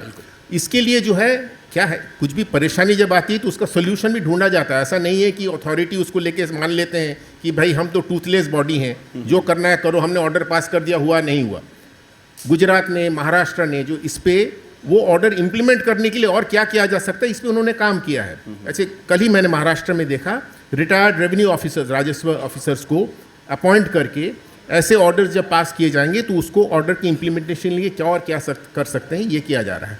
तो मैं समझता हूँ, और इसमें एक I4 रेरा नाम का एक बॉडी भी है जो कि सारा रेरा जितने रेरा है उनको इकट्ठा करके वो एक बॉडी है, और ऐसे गुड प्रैक्टिसेस जब भी फॉलो होते हैं तो बाकी रेरा उसको फॉलो करे। तो मैं समझता हूँ कि ऐसा कभी न कभी कल परसों हो के आपका बिहार में भी जो है ऐसा अगर इम्प्लीमेंटेशन न होता हुआ ऑर्डर अगर है तो उसको इम्प्लीमेंट करने की कार्रवाई की जाएगी। जी, चूँकि जी मीडिया ने ये कई बार ये किया है पहले भी, और हम लोग चाहते भी हैं कि बिल्डर्स का रेरा का जो ये कई बार होता है कि टकराव की स्थिति बन जाती है या फिर उसमें कस्टमर बीच में पिस जाते हैं, तो उस टकराव को ख़त्म करने की कोशिश हम अक्सर करते हैं। तो मैं चाहूँगा कि आप भी कोई इस तरह का मैसेज दें यहाँ के निवेशकों को। ऐसा है, ये 70 साल का लेगेसी 7 साल में जो है वो पूरा दूर हो के पेनेशिया बन जाएगा, ये हमारा समझना भी गलत होगा। लेकिन बहुत हद तक जो है इसमें डिसिप्लिन आया है, और जैसा आपने अभी बाकी स्टेक होल्डर से सुना, बैंकर से सुना, डेवलपर से सुना, सभी बोल रहे हैं कि ये जो अथॉरिटी बना है, रेरा एक्ट बना है, वो फायदे का है। होम बायर को आप बुलाएंगे वो भी कहेंगे। हालांकि ऐसा है, जो होम बायर को अभी तक जो है जो ऑर्डर का इम्प्लीमेंटेशन नहीं हुआ वो शायद आके बताएंगे कि नहीं हुआ, लेकिन बहुत सारे ऐसे भी हैं जो ऑर्डर्स का इम्प्लीमेंटेशन हुआ है। ऐसा नहीं है कि वो परसेंटेज जो है न इम्प्लीमेंट होने वाला बहुत ज़्यादा है, लेकिन जहां नहीं है उसको भी करना पड़ेगा, क्योंकि उसमें अकाउंटेबिलिटी बढ़ेगी, रूल ऑफ लॉ को फॉलो करने का और ज़्यादा प्रयास होगा। चलिए, तो रेरा की बात हो गई। एक आखिरी सवाल मैं चाहूँगा, रियल एस्टेट ग्रोथ को लेकर बताएं, बिहार में किस तरह का आपने देखा है? नहीं, रियल एस्टेट ग्रोथ तो जो है जैसा कि आपने शुरू में ही बताया कि घर एक सपना, मैंने मेरा घर नहीं है तो मेरा घर बनना चाहिए, ऐसा इतना तक ही सीमित नहीं है। दूसरा घर हो या हमारे पास वो इन्वेस्टमेंट के तौर पे हम उस पर पैसा लगाएं, क्योंकि सबसे टेंजिबल एसेट अगर कोई है तो वो रियल एस्टेट है। लेकिन उसमें यही होगा कि वो growth of the real estate किन किन शहरों में होगा, उस पर इंफ्रास्ट्रक्चर वहाँ पर कैसा डेवलप कर रहा है उस पर भी डिपेंड करेगा। और आप जैसे बताएं कि प्राइस जो है ऑलरेडी स्काई हाई है, तो और कितना जाएगा, तो स्काई इज़ हायर। ऐसा नहीं है कि स्काई हाई पहुँच गया उससे ऊपर नहीं जाएगा। ये जो है, क्योंकि आज 1 लाख पर स्क्वायर फीट हो गया है मुंबई में जी, फिर भी जो है लोग पैसा वहाँ पर लगाते हैं ये सोच के कि नहीं वो शायद जो है 1.25 लाख भी हो जाएगा। तो मैं नहीं समझता हूँ कि वो it has hit the sky, it can go up, लेकिन उसके चलते आपको इंफ्रास्ट्रक्चर और शासकीय रोल और जो डेवलपमेंट प्लान्स जो हैं, प्लान का इम्प्लीमेंटेशन, ये सब भी ज़रूरी हो जाएगा। जी, आपने सर बहुत महत्वपूर्ण बातें कही हैं, और मुझे लगता है कि इससे यहाँ के निवेशकों को भी बड़ा भरोसा होगा कि ऐसा नहीं है कि रेरा को लेकर निराश हों।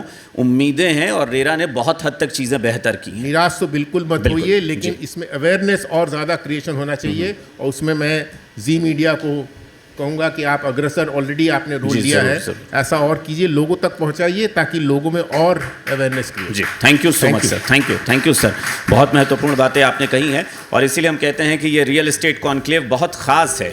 निवेशकों को बड़ी उम्मीद जगेगी इससे कि इस कॉन्क्लेव के ज़रिए पता चलेगा कि बिहार में बिल्डर्स बहुत अच्छा काम कर रहे हैं, बिल्डर्स ने बहुत अच्छे अच्छे प्रोजेक्ट्स लेकर आए हैं बिल्डर। रेरा ने भी काफ़ी हद तक चीज़ें बेहतर की हैं, जिसकी वजह से लोगों का भरोसा भी उठा है। अब अगले सेशन का वक्त है।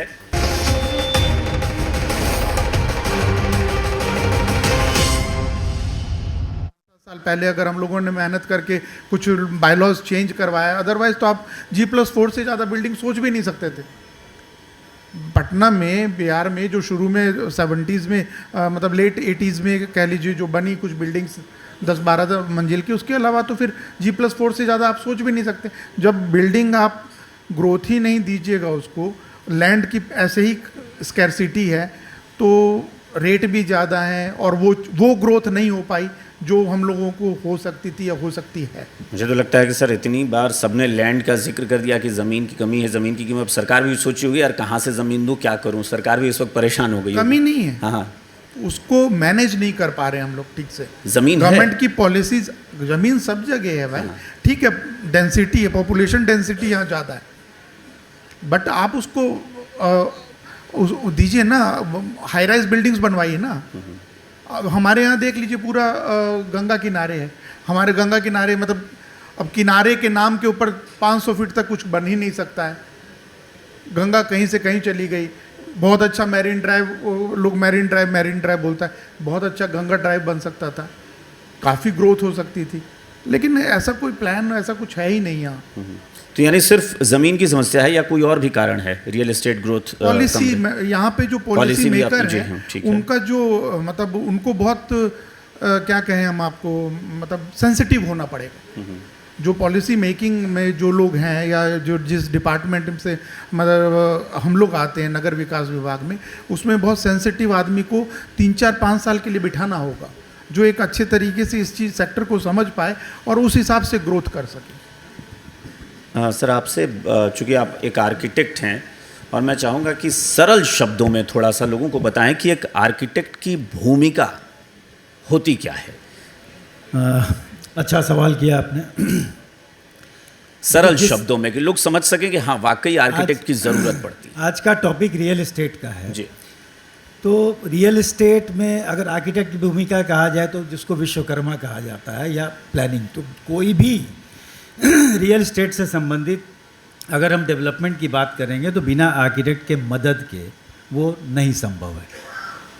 उसका कारण है कि एक आर्किटेक्ट सिर्फ डिज़ाइन ही नहीं करता, वहाँ पर एस्थेटिक और फंक्शनल एस्पेक्ट दोनों होते हैं, और उसके साथ साथ जितने रेगुलेशंस हैं, नियम कानून हैं, उनको उनके दायरे में रहते हुए डिज़ाइन करना है, तो वो वहाँ पर एक आर्किटेक्ट की ज़रूरत पड़ती है।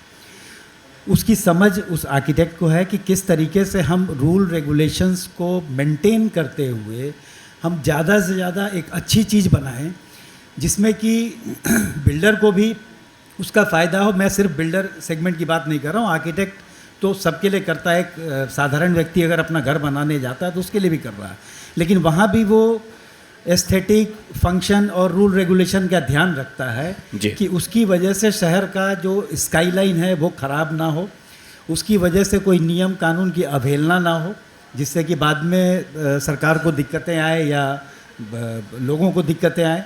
तो आर्किटेक्ट का रोल तो शुरू से अंत तक, ना ही सिर्फ प्लानिंग का स्टेज है, उसका लास्ट जो समझिए कि जो प्रोजेक्ट डिलीवर हो रहा है वहाँ तक आर्किटेक्ट का रोल ऑलवेज रहता है एक रियल एस्टेट डेवलपमेंट में।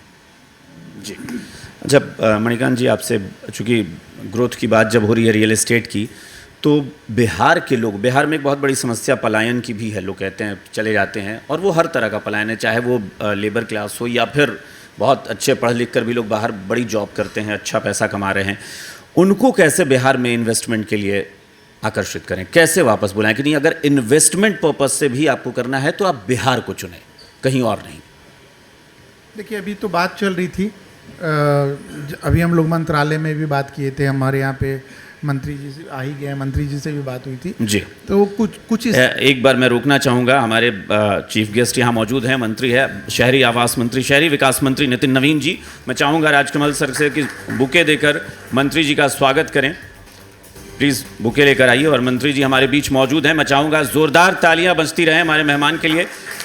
रियल एस्टेट ग्रोथ की हम बात कर रहे हैं, तो रियल एस्टेट ग्रोथ के लिए बहुत ज़रूरी है, और शहरी विकास मंत्री हैं तो जाहिर तौर पर जो नए नए बड़े शहर डेवलप हो रहे हैं, कैसे वहाँ रियल एस्टेट ग्रोथ हो। ज़ोरदार तालियां सर के लिए एक बार।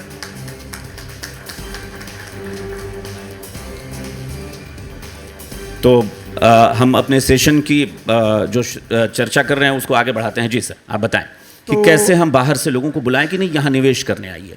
अभी कुछ दिन पहले ही हम लोगों को बुलाया गया था, हम लोगों से चर्चा की गई थी, तब वहाँ बताया गया कि 10-12 सिटीज़ में ये लोग छोटे छोटे टाउनशिप बनाने की सोच रहे हैं। तो अगर इस तरह का कुछ प्रपोजल आता है जिसमें हर कुछ को इनकॉर्पोरेट कर किया जाएगा, मतलब आईटी सेक्टर भी रहेगा सब कुछ, तो ये बहुत बड़ा बूस्ट होगा रियल एस्टेट के लिए। सिर्फ रियल एस्टेट के लिए नहीं, बिहार के लिए जी। बिहार में काफ़ी संभावनाएं। दूसरा, हम सबसे बड़ा मतलब एग्रीकल्चर के बाद सबसे ज़्यादा अगर कुछ एम्प्लॉयमेंट है तो वो कंस्ट्रक्शन इंडस्ट्री में, तो हमारे यहाँ डायरेक्ट मतलब एम्प्लॉयमेंट है। तो अगर इस तरह की सिटीज़ आती हैं जो कि नियर फ्यूचर में उम्मीद है कि आ जाएगी, तो शायद बिहार को इतने सालों में, 70 साल में पहली बार ऐसा कुछ मिलेगा। नहीं, मेरा सवाल ये था कि उनको कैसे बिहार के लिए हम आकर्षित करें। ऑब्वियसली हाँ, तो वो अब चूंकि उनको लगता है कि भाई निवेश के लिहाज से करना है, मैं फिर कह रहा हूँ कि अगर घर लेना है रहने के लिए तो उनकी मजबूरी है कि भाई ठीक है यहाँ रहते हैं तो यहीं रहना है, लेकिन निवेश करना है तो उन्हें लगता है कि दिल्ली मुंबई क्यों नहीं, बिहार क्यों। यही इसी के कारण ना, क्योंकि देखिए अभी भी बहुत स्कैटर्ड है, हम लोग बहुत सीमित क्षेत्र में, वैसे छोटे छोटे सेक्टर्स में छोटे छोटे हमारे अपार्टमेंट्स हैं। अगर वैसा कुछ बड़ा बनेगा, बड़ी जगह मिलेगी जहाँ पे सब फैसिलिटीज़ होगी, तो ऑब्वियस है कि इन्वेस्टर्स आएगा। और जैसा अभी मैंने आपको बताया, ऐसी कोई संभावना नहीं है जो बिहार में बाहर का आदमी इन्वेस्टमेंट नहीं करेगा। हमारे यहाँ ह्यूमन रिसोर्स सबसे बड़ी चीज़ है। हमारे बच्चे सब, आप जाइए नोएडा में, हम ये दावे से कह सकते हैं 70% आज की डेट में 70% जो कॉल सेंटर से उसमें बिहार के बच्चे काम कर रहे हैं। इवन हमारे यहाँ पे आउटसोर्स का मतलब वर्ल्ड वाइड आउटसोर्स मेडिकल में बहुत आउटसोर्सिंग है। बिहार उसमें भी बिहारी बहुत है, बिहारी बच्चे बहुत हैं, तो वो सब यहीं रहेंगे। अब हम लोग के यहाँ पलायन की आप वो लेबर वाले को छोड़ दीजिए, अब हमसे जो बड़े वाले जनरेशन के थे या जो हमसे 10 साल बड़े हैं वो भी पलायन कर रहे हैं क्योंकि बच्चे यहाँ नहीं हैं। तो उनके पलायन को रोकना बहुत बड़ी चुनौती है, और वो रुकेंगे तभी जब उनके बच्चे यहाँ होंगे। तो हम यहीं उनको फैसिलिटी देना, बिल्कुल वो फैसिलिटी तभी दे सकते हैं जब आप मार्केट दीजिए, तो बिल्कुल मार्केट दीजिएगा तो अपने आप सब कुछ हो जाएगा। विष्णु जी, चूँकि या बहुत सारे यहाँ पे रियल एस्टेट के डेवलपर्स हैं या फिर बिहार के बहुत सारे डेवलपर्स जो हैं वो देख रहे होंगे, उनको आप कुछ कहना चाहेंगे कि क्या कुछ उनको आर्किटेक्ट से सलाह करनी चाहिए? तो डेवलपर्स पूरी तरह वाकिफ़ रहते ही हैं। डेवलपर्स का काम शुरुआत ही होता है आर्किटेक्ट के, उसको मदद कह ले या प्रोफेशनल एक्सपर्टीज, आपने विश्वकर्मा तो कह ही दिया। हाँ, एक्सपर्टीज़ कह ले, तो वहाँ से ही शुरुआत होती है। लेकिन इसमें होता क्या है कि जब आप ये नहीं कहेंगे किसी भी प्रोजेक्ट को लेके जाते हैं, चाहे वो छोटा हो बड़ा हो, तो सबसे पहले आर्किटेक्ट क्या करता है? आर्किटेक्ट आपके रिक्वायरमेंट को समझता है, ज़मीन का एक सर्वे करता है, मास्टर प्लान या रेगुलेशंस के तहत उसको इवैल्यूएट करता है कि यहाँ पर क्या क्या चीज़ें बन सकती है। तो उस मामले में वो बिल्डर को, या बिल्डर नहीं भी हैं तो कोई एक व्यक्ति है या कॉरपोरेट है, सरकार है, सबके साथ आर्किटेक्ट का रोल वही होता है कि उसको बताना कि इसमें क्या क्या पॉसिबिलिटीज़ है, क्या बन सकता है, किस तरीके से बन सकता है, उसमें क्या कॉस्टिंग आएगी, उसके स्पेसिफिकेशन या जो चीज़ों का जो मापदंड है वो किस तरह का रहेगा। तो ये सारे गाइडलाइंस एक आर्किटेक्ट देता है। ये सिर्फ बिल्डर्स के लिए है या कोई अपना प्राइवेट घर बना रहा है? अच्छा, तो ये भी तो हो सकता है कि उन्हें लगे कि नहीं हमें ज़रूरत नहीं है, तो आपको मतलब किसी आर्किटेक्ट को हायर करना उसके लिए फ़ायदेमंद कैसे हो सकता है? उसे लग रहा है कि हमें तो पता है। आर्किटेक्ट उस जो सीमित जगह है या जो कोई भी जगह जब प्रोजेक्ट लगता है, चाहे बड़ा हो या छोटा हो, तो ज़मीन की स्कैरसिटी तो है ही, उसमें बेस्ट पॉसिबल क्या हो सकता है, या स्पेस प्लानिंग अगर हम कर रहे हैं तो जो रहने वाले उसको यूज़, चाहे वो कमर्शियल स्पेस हो, रेजिडेंशियल हो, जो उसके यूज़र होंगे वो उनके लिए सबसे ज़्यादा एक बढ़िया प्लान क्या हो सकता है कि मिनिमम वेस्टेज हो।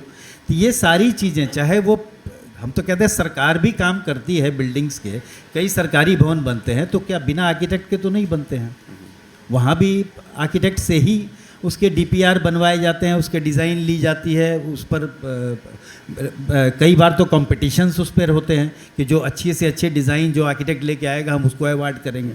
There are lot of architectural competitions for different kind of project. जितनी जगह में आप खुद से जितना सोच सकते हैं उससे बेहतर शायद ऑप्शन आर्किटेक्ट आपको उपलब्ध करा सकते हैं। उसके पास वो एक्सपर्टीज़ है, जी, उसके पास वो सोचने का तरीका है, उसे नियम कानून पता है, उसमें एक बिल्डिंग में एस्थेटिक और फॉर्म फंक्शंस किस तरीके से हमको प्रोवाइड करना, ये एक आर्किटेक्ट का रोल है।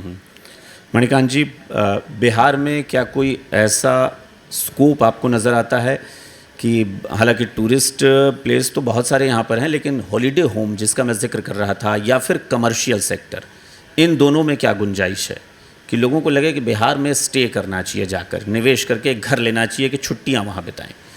आजकल रूरल टूरिज़्म का बड़ा ज़बरदस्त क्रेज़ चल रहा है लोगों को, क्या बिहार में भी इसका स्कोप भविष्य में आपको नज़र आ रहा है? इस पे तो ज़्यादा कुछ अभी हमारे पास मतलब डाटा नहीं है, बट पिछले 1-2 साल में कुछ काम हुआ है बिहार में भी पर्यटन में, और उसके कारण लोगों को ये पता चला है कि बिहार में भी पर्यटन है।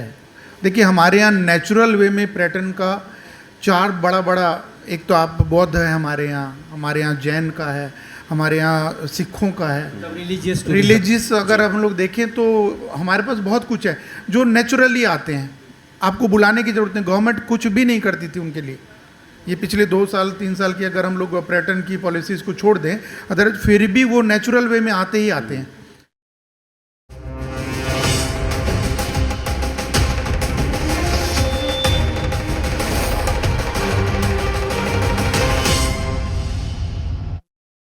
हमने रियल एस्टेट डेवलपर्स से बात की है, हमने रेरा से जुड़े लोगों से बात की है, तो ये तमाम बातें तो हो गई। तो मुझे लगता है कि आप लोग भी कह रहे होंगे और सोच भी रहे होंगे शायद कि सबसे बात हो गई, तो वाकई अब उन्हीं की ज़रूरत है जो कुछ देर पहले हमने स्वागत किया है। बिहार सरकार के शहरी विकास मंत्री, माफ़ कीजिएगा, शहरी विकास मंत्री नितिन नवीन जी, प्लीज़ वेलकम सर। जोरदार तालियां। शहरी आवास मंत्री हैं और मुझे लगता है कि इन्हीं की अब सबसे ज़्यादा ज़रूरत आखिर में बची है कि ये बताएं कि बिहार में वाकई रियल एस्टेट ग्रोथ के लिए क्या कुछ हो रहा है और सरकार क्या सोचती है। प्लीज़ बैठिए। बहुत देर से आपका इंतजार था नितिन जी, क्योंकि सब लोग बहुत सारी बातें कह रहे थे, लोन को लेकर भी बातें हो रही थी, डेवलपमेंट को लेकर, कुछ सरकार से भी लोगों को लग रहा था कि पॉलिसीज़ और बेहतर बननी चाहिए, ज़मीन की समस्या बता रहे थे लोग यहाँ पर कि बड़ी सोसाइटी डेवलप नहीं हो पा रही है। तो मुझे लगता है कि सवाल से पहले मैं चाहूँगा कि आप खुद से बताएं इस रियल एस्टेट कॉन्क्लेव के बारे में कि आपका पहला संदेश क्या होगा सबके लिए। सबसे पहले तो मुझे मालूम हुआ कि 7:30 में ही आना है जी। अगर आधा घंटा पहले बुलाया होता तो मैं और ज़्यादा सुनता आपको जी, लेकिन चूँकि अभी हाल ही में मैं अलग अलग स्तर पर बिल्डर्स एसोसिएशन के टीम के साथ, क्रेडा के साथ और फिर अन्य जो पार्टनर्स हो सकते हैं उनके साथ हम लोग की मीटिंग हुई है और इन टोटल कई चीज़ें हैं। मैं चूँकि अब मिलने के बाद एक इसी तरह का कार्यक्रम था जिसमें पहली बार इन लोग के जो सुझाव आए, तो मैंने उसी समय मेरे मन में था कि इनके साथ बैठकर डिस्कशन करें और आज जब मैं बैठा हूँ तो कई चीज़ें मेरे ध्यान में आ गई हैं कि अब मुझे करना क्या है। जो सबसे बड़ी बात आई कि किसी भी शहर को जब तक उसके आउटस्कर्ट्स को डेवलप नहीं करिएगा, शहर के विस्तारीकरण पे आप काम नहीं करिएगा, तब तक डेवलपमेंट मैं शुरू से ये मानता हूँ कि पुराने शहर को व्यवस्थित किया जा सकता है, नए शहरों को विकसित किया जाता है। और यही मॉडल पे आप देश भर में किसी भी शहर को देखेंगे, जो भी पुराने शहर हैं उनको व्यवस्थित किया गया और नए शहरों को विकसित किया गया। नए शहरों के विकसित करने के जो प्रमुख आयाम होते हैं, सबसे पहले कि आपको एक सिटी बसाना पड़ेगा अलग आउटस्कर्ट्स में, एडमिनिस्ट्रेटिव यूनिट को थोड़ा ले जाना पड़ेगा। और सेम टाइम में मैंने बीआईटी मेसा में जब मैं था तो मरांडी जी का ग्रेटर रांची का मैंने मास्टर प्लान उस समय बीआईटी मेसा में एक प्रेजेंटेशन के लिए आया था। तब से मैंने देखा कि जब तक हम एडमिनिस्ट्रेटिव यूनिट, सोसाइटी, इस प्रकार के सिटी जो अलग सिटी को डेवलप करे, अलग जैसे कंकरबाग सोसाइटी कब हुआ होगा, उसकी ज़मीन पाटलिपुत्रा कब हुआ होगा, शायद हम लोग के जन्म के पहले का बात है, मुझे ऐसा अंदाजा है। लेकिन 30-40 सालों में हम लोग इस दिशा में थोड़ा अभी कम बढ़े। अभी शायद अभी आप लोग हमारे पूर्व वक्ता बता भी रहे थे, हम लोगों ने सबसे पहले इसको भी आधार बनाया कि हम लोग को शहर के आउटस्कर्ट्स में ज़मीन एक्वायर करके कुछ सिटी को डेवलप करना, ये छोटे छोटे सोसाइटी को डेवलप करने का ये योजना बनाया। और मैं बताते हुए कि 9 हमारे जो डिविजनल कमिश्नरी हेडक्वार्टर है उसको हम लोगों ने सेंटर बनाया है और उसको एक सैटेलाइट सिटी कह सकते हैं, उस तरह से हम लोग उस पर काफ़ी मूव कर रहे हैं। ऑलमोस्ट एरिया का डिमार्केशन हम लोग कर लिए हैं और बहुत जल्द उसके जो पॉलिसी के दृष्टि से भी कुछ बातें आएंगी, चूँकि हम जैसे ही ओपन करेंगे तो कई उसके लॉफुल चीज़ें भी हैं जो उस पर हमको ध्यान रखना है। तो उन 9 सिटी को लेकर हम लोग काम कर रहे हैं और मुझे लगता है कि इस सरकार के अगले साल के शुरुआत में इस चीज़ों को हम लोग निश्चित रूप से पब्लिक डोमेन पे भी उसको ला पाएंगे जी। तो ये एक पहला विषय जो इन लोग के सबके ध्यान में था। साथ ही साथ पटना के अंदर भी कई इनकी जो ग्रीवांसेज हैं, देखिए क्या है, किसी भी बिजनेस को प्रमोट करना है तो उनके पार्टनर्स के साथ ज़रूर बैठ के डिस्कशन करना चाहिए।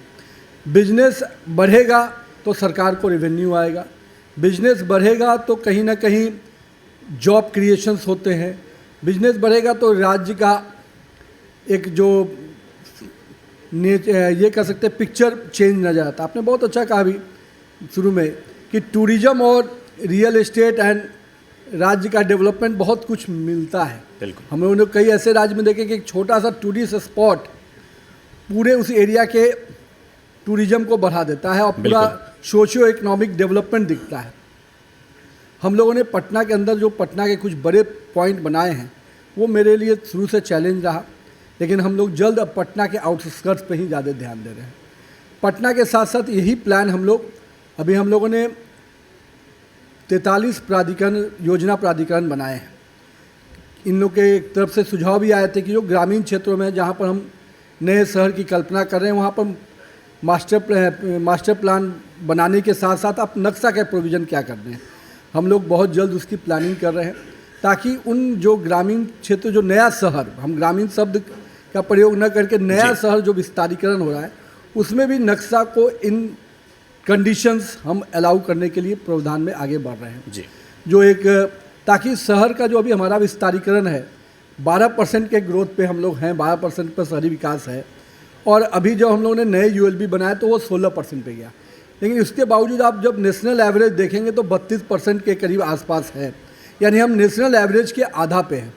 तो हमको अगर तेज़ी से अगर ग्रोथ की ओर जाना है तो जितना हमको इनका सपोर्ट चाहिए उतना ही हमको भी डिसीजंस उसी स्पीड से लेने होंगे जी। इसीलिए हम लोगों ने 43 योजना प्राधिकरण बनाए, यानी 38 डिस्ट्रिक्ट के अलावा हम लोग 6 और इस एरिया को चूज किया है जो बिजनेस हब के रूप में हो सकता है, और जिस प्रकार से जो नए शहर के कुछ आउटस्कर्ट्स होते हैं उसको हम लोग डेवलप करें। तो 38 डिस्ट्रिक्ट के लिए हम लोग वो ले रहे हैं, और इसके अलावा 6 और। तो ये योजना प्राधिकरण जो होगा वो बहुत हद तक इनके कई चीज़ों को एक रास्ता देने लगेगा, जो एक ग्रोथ दिखना चाहिए बिजनेस में। साथ ही साथ हम ऑब्वियसली जब हम लोग की चर्चा हुई, हम चाहते हैं कि नेशनल लेवल के भी प्लेयर आए, तब इनको कम्पिटिटिव माइंडसेट भी होगा, इनको अच्छा वैल्यू एडिशन भी मिलेगा, अच्छा कस्टमर भी मिलेगा, अच्छा कॉस्ट भी मिलेगा। जब हम अपने ही बीच में हैं तो रेट हमारा, और आप मान के चलिए कि बिहार में लोग केवल इन्वेस्ट भी ही नहीं करेंगे, बिहार में लोग बिजनेस पॉइंट ऑफ व्यू से भी आएंगे। क्योंकि जो मैन पावर की बात अभी कही गई, आज के डेट में जो मैन पावर उनको दिल्ली में जो यूज होता है या जो अन्य बड़े शहरों में, उससे कम कॉस्ट के मैन पावर आपको यहाँ मिलते हैं विथ ईजी अवेलेबिलिटी। तो कहीं ना कहीं एक बिजनेस मैन के लिए जो सबसे बड़े आज के डेट में रॉ मटेरियल में जो सबसे टफ पार्ट है वो है मैन पावर सप्लाई जी। तो उसमें बिहार अपने आप में एक बड़ा हब बन सकता है, एक अच्छी अपॉर्चुनिटी है। इसलिए मैं इस बिजनेस को, जो रियल इस्टेट जिसकी चर्चा हम लोग यहाँ कर रहे हैं, मेरा मानना है कि एक अपने आप में अगर हम लोग गवर्नमेंट की स्पीड और हमारे जो पार्टनर्स हैं इन दोनों की स्पीड को हम मेंटेन करें, तो साथ ही साथ जो इन लोग के मन में रहा है कि कैसे हम इंसेंटिव्स भी नज़र आए सरकार का, कई चीज़ें हैं जो EWS में भी है, उसके कंपोनेंट को लेके भी इन्होंने चर्चा की थी शायद अभी बैठक में। क्योंकि एक अफोर्डेबल हाउसेज भी हम लोग को प्रायोरिटी में हम लोग रखा है, क्योंकि अगर हम सबको, माननीय प्रधानमंत्री जी की सोच है कि हम हर गरीब को अपना घर दें, तो सरकार ने जहां इंसेंटिव लिया कि 1.5 लाख तक केंद्र सरकार देती थी, अब इस साल से हम लोग 1 लाख, राज्य से पहले 50,000 था, इस बार हम लोग 1 लाख तक राज्य सरकार से दे रहे हैं। साथ ही साथ इसमें हम लोगों ने और भी चीज़ों पर चर्चा शुरू कर दी है। करीब 1% सेस का पैसा लेबर्स को आता है, जो कई डिपार्टमेंट में बड़े अमाउंट में पड़ा हुआ है। हमारा ये मानना है कि जिन लोगों को हम हाउस होल्ड देने चाहते हैं, उसमें सबसे बड़ा जो स्टेक होल्डर्स है वो लेबर्स है।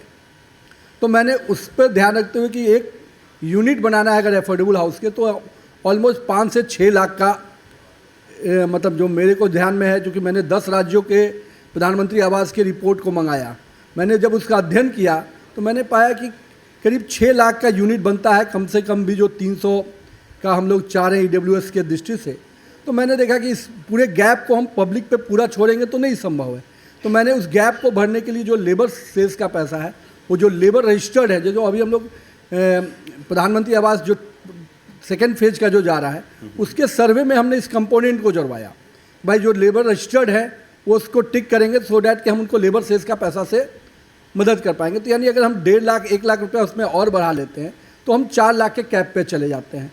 और फिर हम 1-1.5 लाख के लिए, जो बैंकर्स भी यहाँ पर शायद आपने बताया कि लोग हैं, तो फिर हम बैंक को भी गवर्नमेंट सपोर्ट के साथ लाना चाहते हैं, क्योंकि जब तक हम सपोर्ट में नहीं आएंगे बैंक भी जल्दी आगे नहीं है। लेकिन हम ये बैंक और जो हमारे कस्टमर हैं या जो हम जिनको वेलफेयर देना चाहते हैं उनके साथ उनका रिलेशन, तो एक बड़ा कंपोनेंट जब हम इस पर सॉल्व करेंगे तो सबसे बड़ा बिजनेस कहीं मिलने जा रहा है तो इसी सेक्टर को मिलने जा रहा है। चूँकि 2-3 चीज़ें एक साथ हुई जिसको मैं कोइंसिडेंस मानकर जोड़ूंगा, कनेक्ट करूंगा।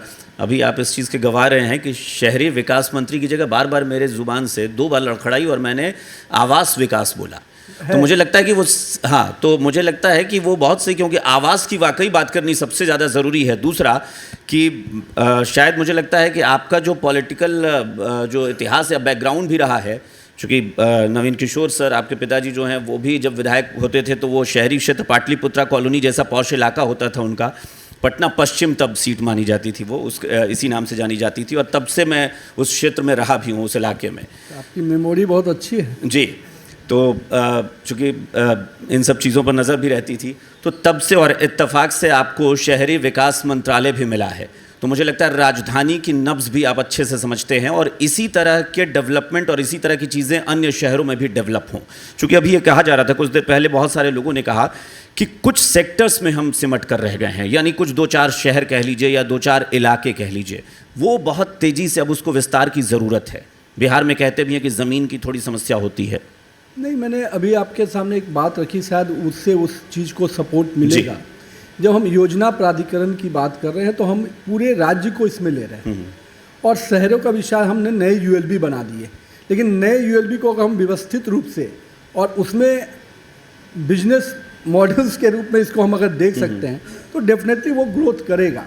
जो आपने कहा कि टाइम टेकिंग, थोड़ा सा टाइम टेकिंग, देखिए ये चीज़ें ऐसी हैं, अब मैं इस पर बहुत इतिहास पे तो नहीं कमेंट करूँगा, लेकिन मेरा ये मानना है कि ये पूरे पॉलिसी का विषय, इसीलिए मैंने कहा कि गवर्नमेंट को स्पीड में आना पड़ेगा, और मैं चूँकि यहाँ पर उनके नुमाइंदे के रूप में बैठा हूँ तो मैंने इसीलिए कई स्टेप्स को देखा है। एक तो मैं योजना प्राधिकरण की बात जो कहा, फिर गवर्नमेंट खुद इंसेंटिव लेके, इनिशिएटिव लेके हम लोग सैटेलाइट सिटी को ला रहे हैं, जिसके माध्यम से लैंड का पुलिंग जो मेथड है, जो सिटी बॉन्ड के, क्योंकि कई कंपोनेंट को अध्ययन करके तुरंत में उसको लागू करने की बात है, तो लैंड पुलिंग एक ऐसा कंसेप्ट है जिससे मानते हैं कि सरकार अगर कम रिवेन्यू पे भी है, अपने खुद अगर लैंड एक्वायर करने में उस लेवल पर नहीं कैपेसिटी है, तो भी उस मेथड से बहुत हद तक हो सकता है। लैंड पुलिंग में हमको किसी भी लैंड का 30% या 40% ही एक्वायर करना पड़ता है, 30% मैक्सिमम हम कर सकते हैं, 70% हम लैंड पुलिंग के माध्यम से जाते हैं। तो जो कॉरपोरेट हाउसेज है, जो इस बिल्डर्स हैं, वो डेफिनेटली इसमें आते हैं। ओनली थिंग कि हमको उनको पॉलिसी का कवर अप देना पड़ेगा, जिससे कि उनका बिजनेस बहुत लंबे जी। तो हम लोग अब माइंडसेट बना है, पॉलिसी के साथ हम लोग उस पर जा रहे हैं। देखिए, इंफ्रास्ट्रक्चर ग्रोथ में जो शहरों का आउटस्कर्ट्स से राजधानी प्रायोरिटी होता है, लेकिन जब तक हम बाकी शहर को उसके हब के हिसाब से नहीं डेवलप करेंगे, जैसे पटना में हम सोच रहे हैं कि अगर हम सैटेलाइट सिटी ला रहे हैं तो हम वहाँ एक हब भी बनाना चाहते हैं कि आईटी सेक्टर का हम बनाएंगे। मान लीजिए हम मुजफ्फरपुर डेवलप कर रहे हैं, तो मुजफ्फरपुर में जो वहाँ का बिजनेस है, उस बिजनेस के लिए भी हम स्पेशल एरिया अटेंशन देना चाहते हैं। भागलपुर है तो भागलपुर का जो स्पेशल अटेंशन होना चाहिए वहाँ का जो बिजनेस है उसके हिसाब से। तो हमको बिजनेस के जो वहाँ के ग्रोथ है, हर सिटी में हम डिमांड करते हैं कि यहाँ पर हम एजुकेशनल के लिए पूरा देंगे, यहाँ पर जो इंडस्ट्रियल तरीका होता है जी। तो वो भी स्पेसिफाइड होता है, तो कहीं ना कहीं मार्केट उस हिसाब से डेवलप।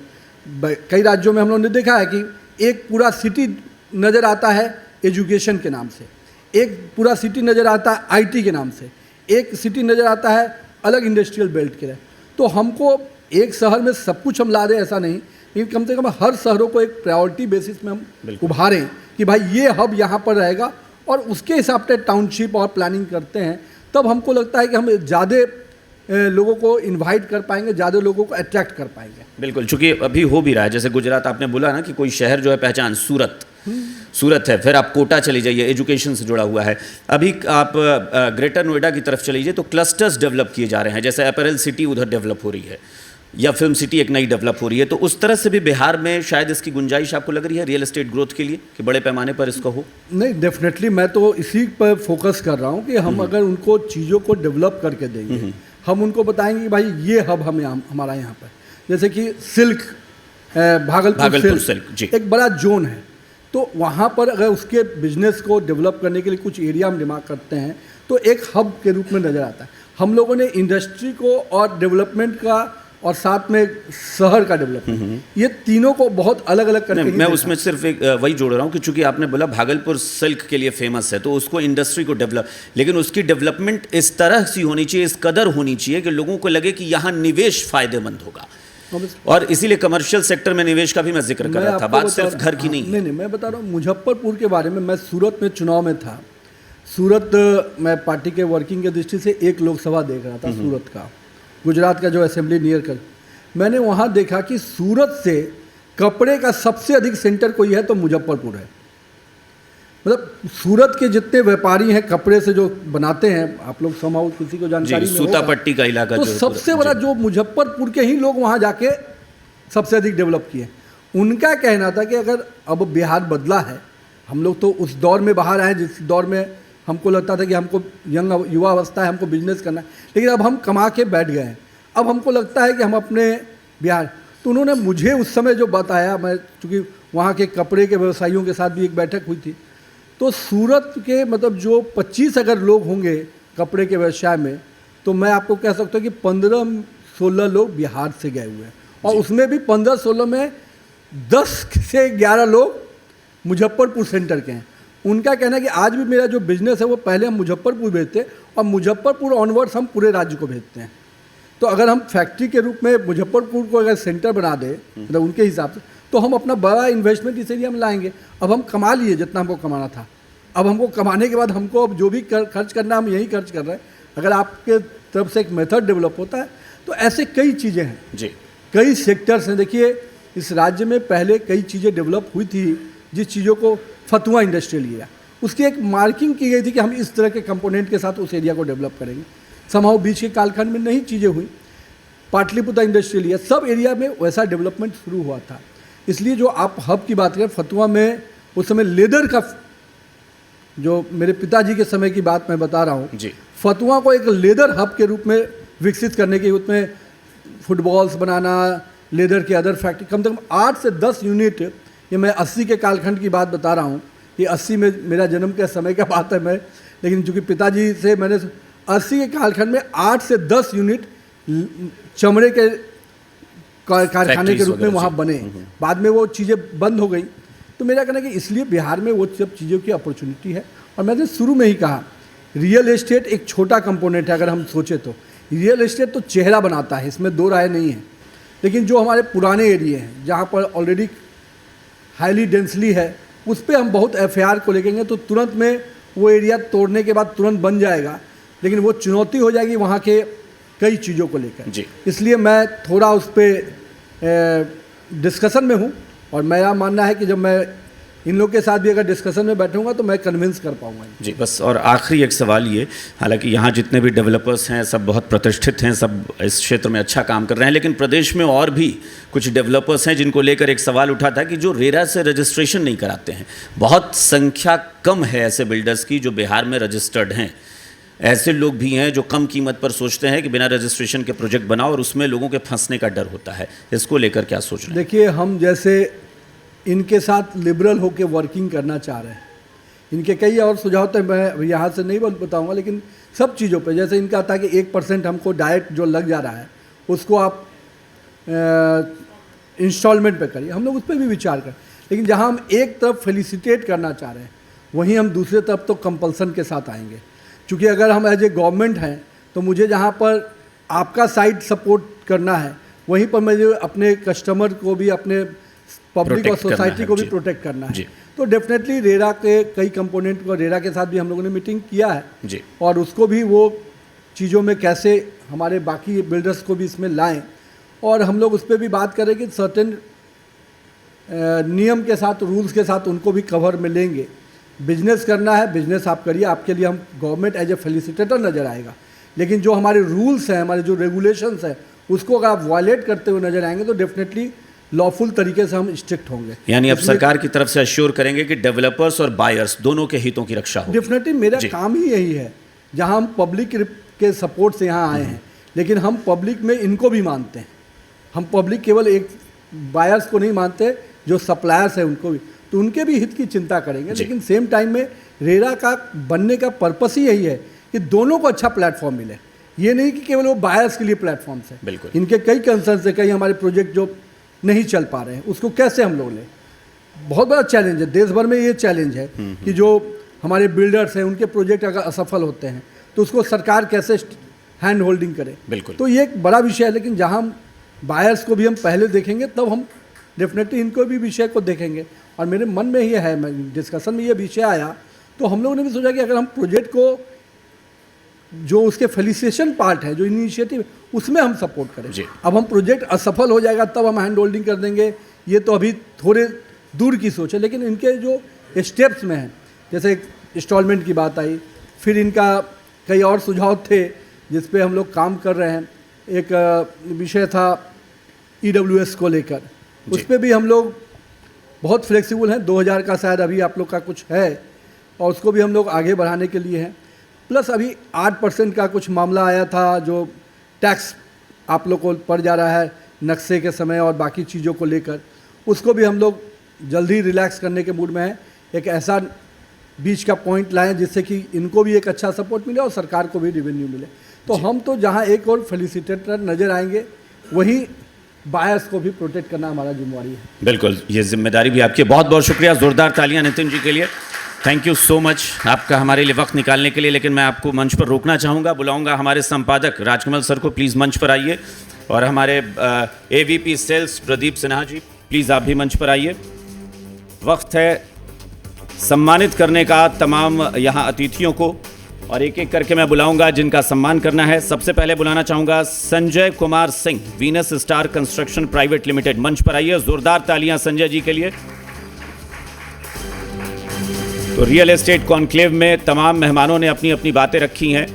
डेवलपर्स भी यहाँ पर हैं, रेरा से जुड़े लोग भी हैं, मंत्री जी भी यहाँ पर मौजूद हैं। ज़ोरदार तालियां बजती रहें मेहमानों के लिए, क्योंकि ये कॉन्क्लेव मुझे उम्मीद है कि बहुत कामयाब रहा। और इसके बाद अगले मेहमान हैं Anjani Kumar, assistant general manager, state bank of India. जोरदार तालियां अंजनी जी के लिए। बैंक की भूमिका मैंने पहले ही कहा बहुत महत्वपूर्ण होती है कि बैंक जो है वो तमाम मदद जो है, जो राहतें हमें पहुंचाता है बैंक, और उसके बाद ही हम प्रॉपर्टी में निवेश भी कर सकते हैं या प्रॉपर्टी डेवलप भी कर सकते हैं। तो तालियां बजती रहें, ताली में कोई कंजूसी, कोई कोताही नहीं। अगले मेहमान हैं चंद्रभूषण गिरी, वास्तु विहार। चंद्रभूषण गिरी वास्तु विहार से, इनका भी अपना प्रोजेक्ट और डेवलपर के तौर पर यहाँ मौजूद। तो प्रदेश के विकास में इन सबका काफ़ी योगदान रहा है और ये आगे भी कर रहे हैं। रियल एस्टेट सेक्टर की ग्रोथ में इन सब की अपनी भूमिका है। अगले मेहमान हैं हमारे कुमार आनंद भास्कर, नेक्स्ट विज ग्रुप। आनंद भास्कर जी, जोरदार तालियां आनंद जी के लिए भी। ये तमाम ग्रुप्स, डेवलपर्स जो यहाँ मौजूद हैं और ये अपनी भूमिका इस प्रदेश की ग्रोथ में, रियल एस्टेट की ग्रोथ में निभा रहे हैं, अपनी भूमिका दे रहे हैं। अगले मेहमान हैं Shambhu Kumar, real green Holmes private limited. Shambhu Kumar ji please welcome. तालियां बजती रहें, मुझे लगता है ताली में कोताही नहीं होनी चाहिए, तालियां बजती रहें। शंभू कुमार जी हैं। इसके बाद अगले मेहमान हैं Shekhar Sinha, Anshul Group of companies. Shekhar Sinha, आपका भी स्वागत है मंच पर। और ये तमाम जो डेवलपर्स हैं, इन्होंने प्रदेश में काम करना शुरू कर दिया है और प्रदेश को आगे ले जाना है। रियल एस्टेट के मामले में देश के अन्य प्रदेशों की तरह ही बिहार को भी तरक्की की राह पर ले जाने के लिए, इस ग्रोथ को बरकरार रखना है। नरेंद्र कुमार, कुमार बिल्डकॉन। नरेंद्र कुमार जी, जोरदार तालियां नरेंद्र जी के लिए भी। और सबने यहाँ वक्त निकाला है इस कार्यक्रम में आकर और चर्चा की है रियल एस्टेट ग्रोथ के लिए। हम अगले मेहमान हैं हमारे मणिकांत जी, स्टेट चेयरमैन। जोरदार तालियां विष्णु जी के लिए। आर्किटेक्ट की भूमिका के बारे में भी इन्होंने काफ़ी कुछ बताया है। और अगले मेहमान हैं Narendra Kumar, managing committee member, CREDAI national. चलिए हो गया है, सर का हो गया है। और मैं अब हमारे संपादक राजकमल सर से गुजारिश करूंगा कि मंत्री जी को सम्मानित करें, नितिन नवीन जी को मोमेंटो देकर सम्मानित करें। इस मंच पर वो आए और इस कार्यक्रम में उन्होंने बात रखी और सरकार की तरफ से बहुत कुछ आश्वस्त भी किया कि रियल एस्टेट ग्रोथ में जो भी बेहतरी के लिए हो सकेगा वो सरकार और खुद वो अपने विभाग की तरफ से करेंगे। जोरदार तालियां हमारे मुख्य अतिथि के लिए, नितिन नवीन, शहरी विकास मंत्री। और ये बहुत खास रहा कार्यक्रम। चर्चा जब हुई तो इसमें सारी चीज़ें निकल कर भी आ गई कि क्या कुछ बेहतरी के लिए हमें करना चाहिए और क्या कुछ हम आगे कर सकते हैं। तो तमाम अतिथियों का बहुत बहुत शुक्रिया इस कार्यक्रम में हमारे साथ जुड़ने के लिए, इसमें शामिल होने के लिए। आप सबसे गुजारिश है कि डिनर करके ही जाएं। बहुत बहुत धन्यवाद। Thank you so much.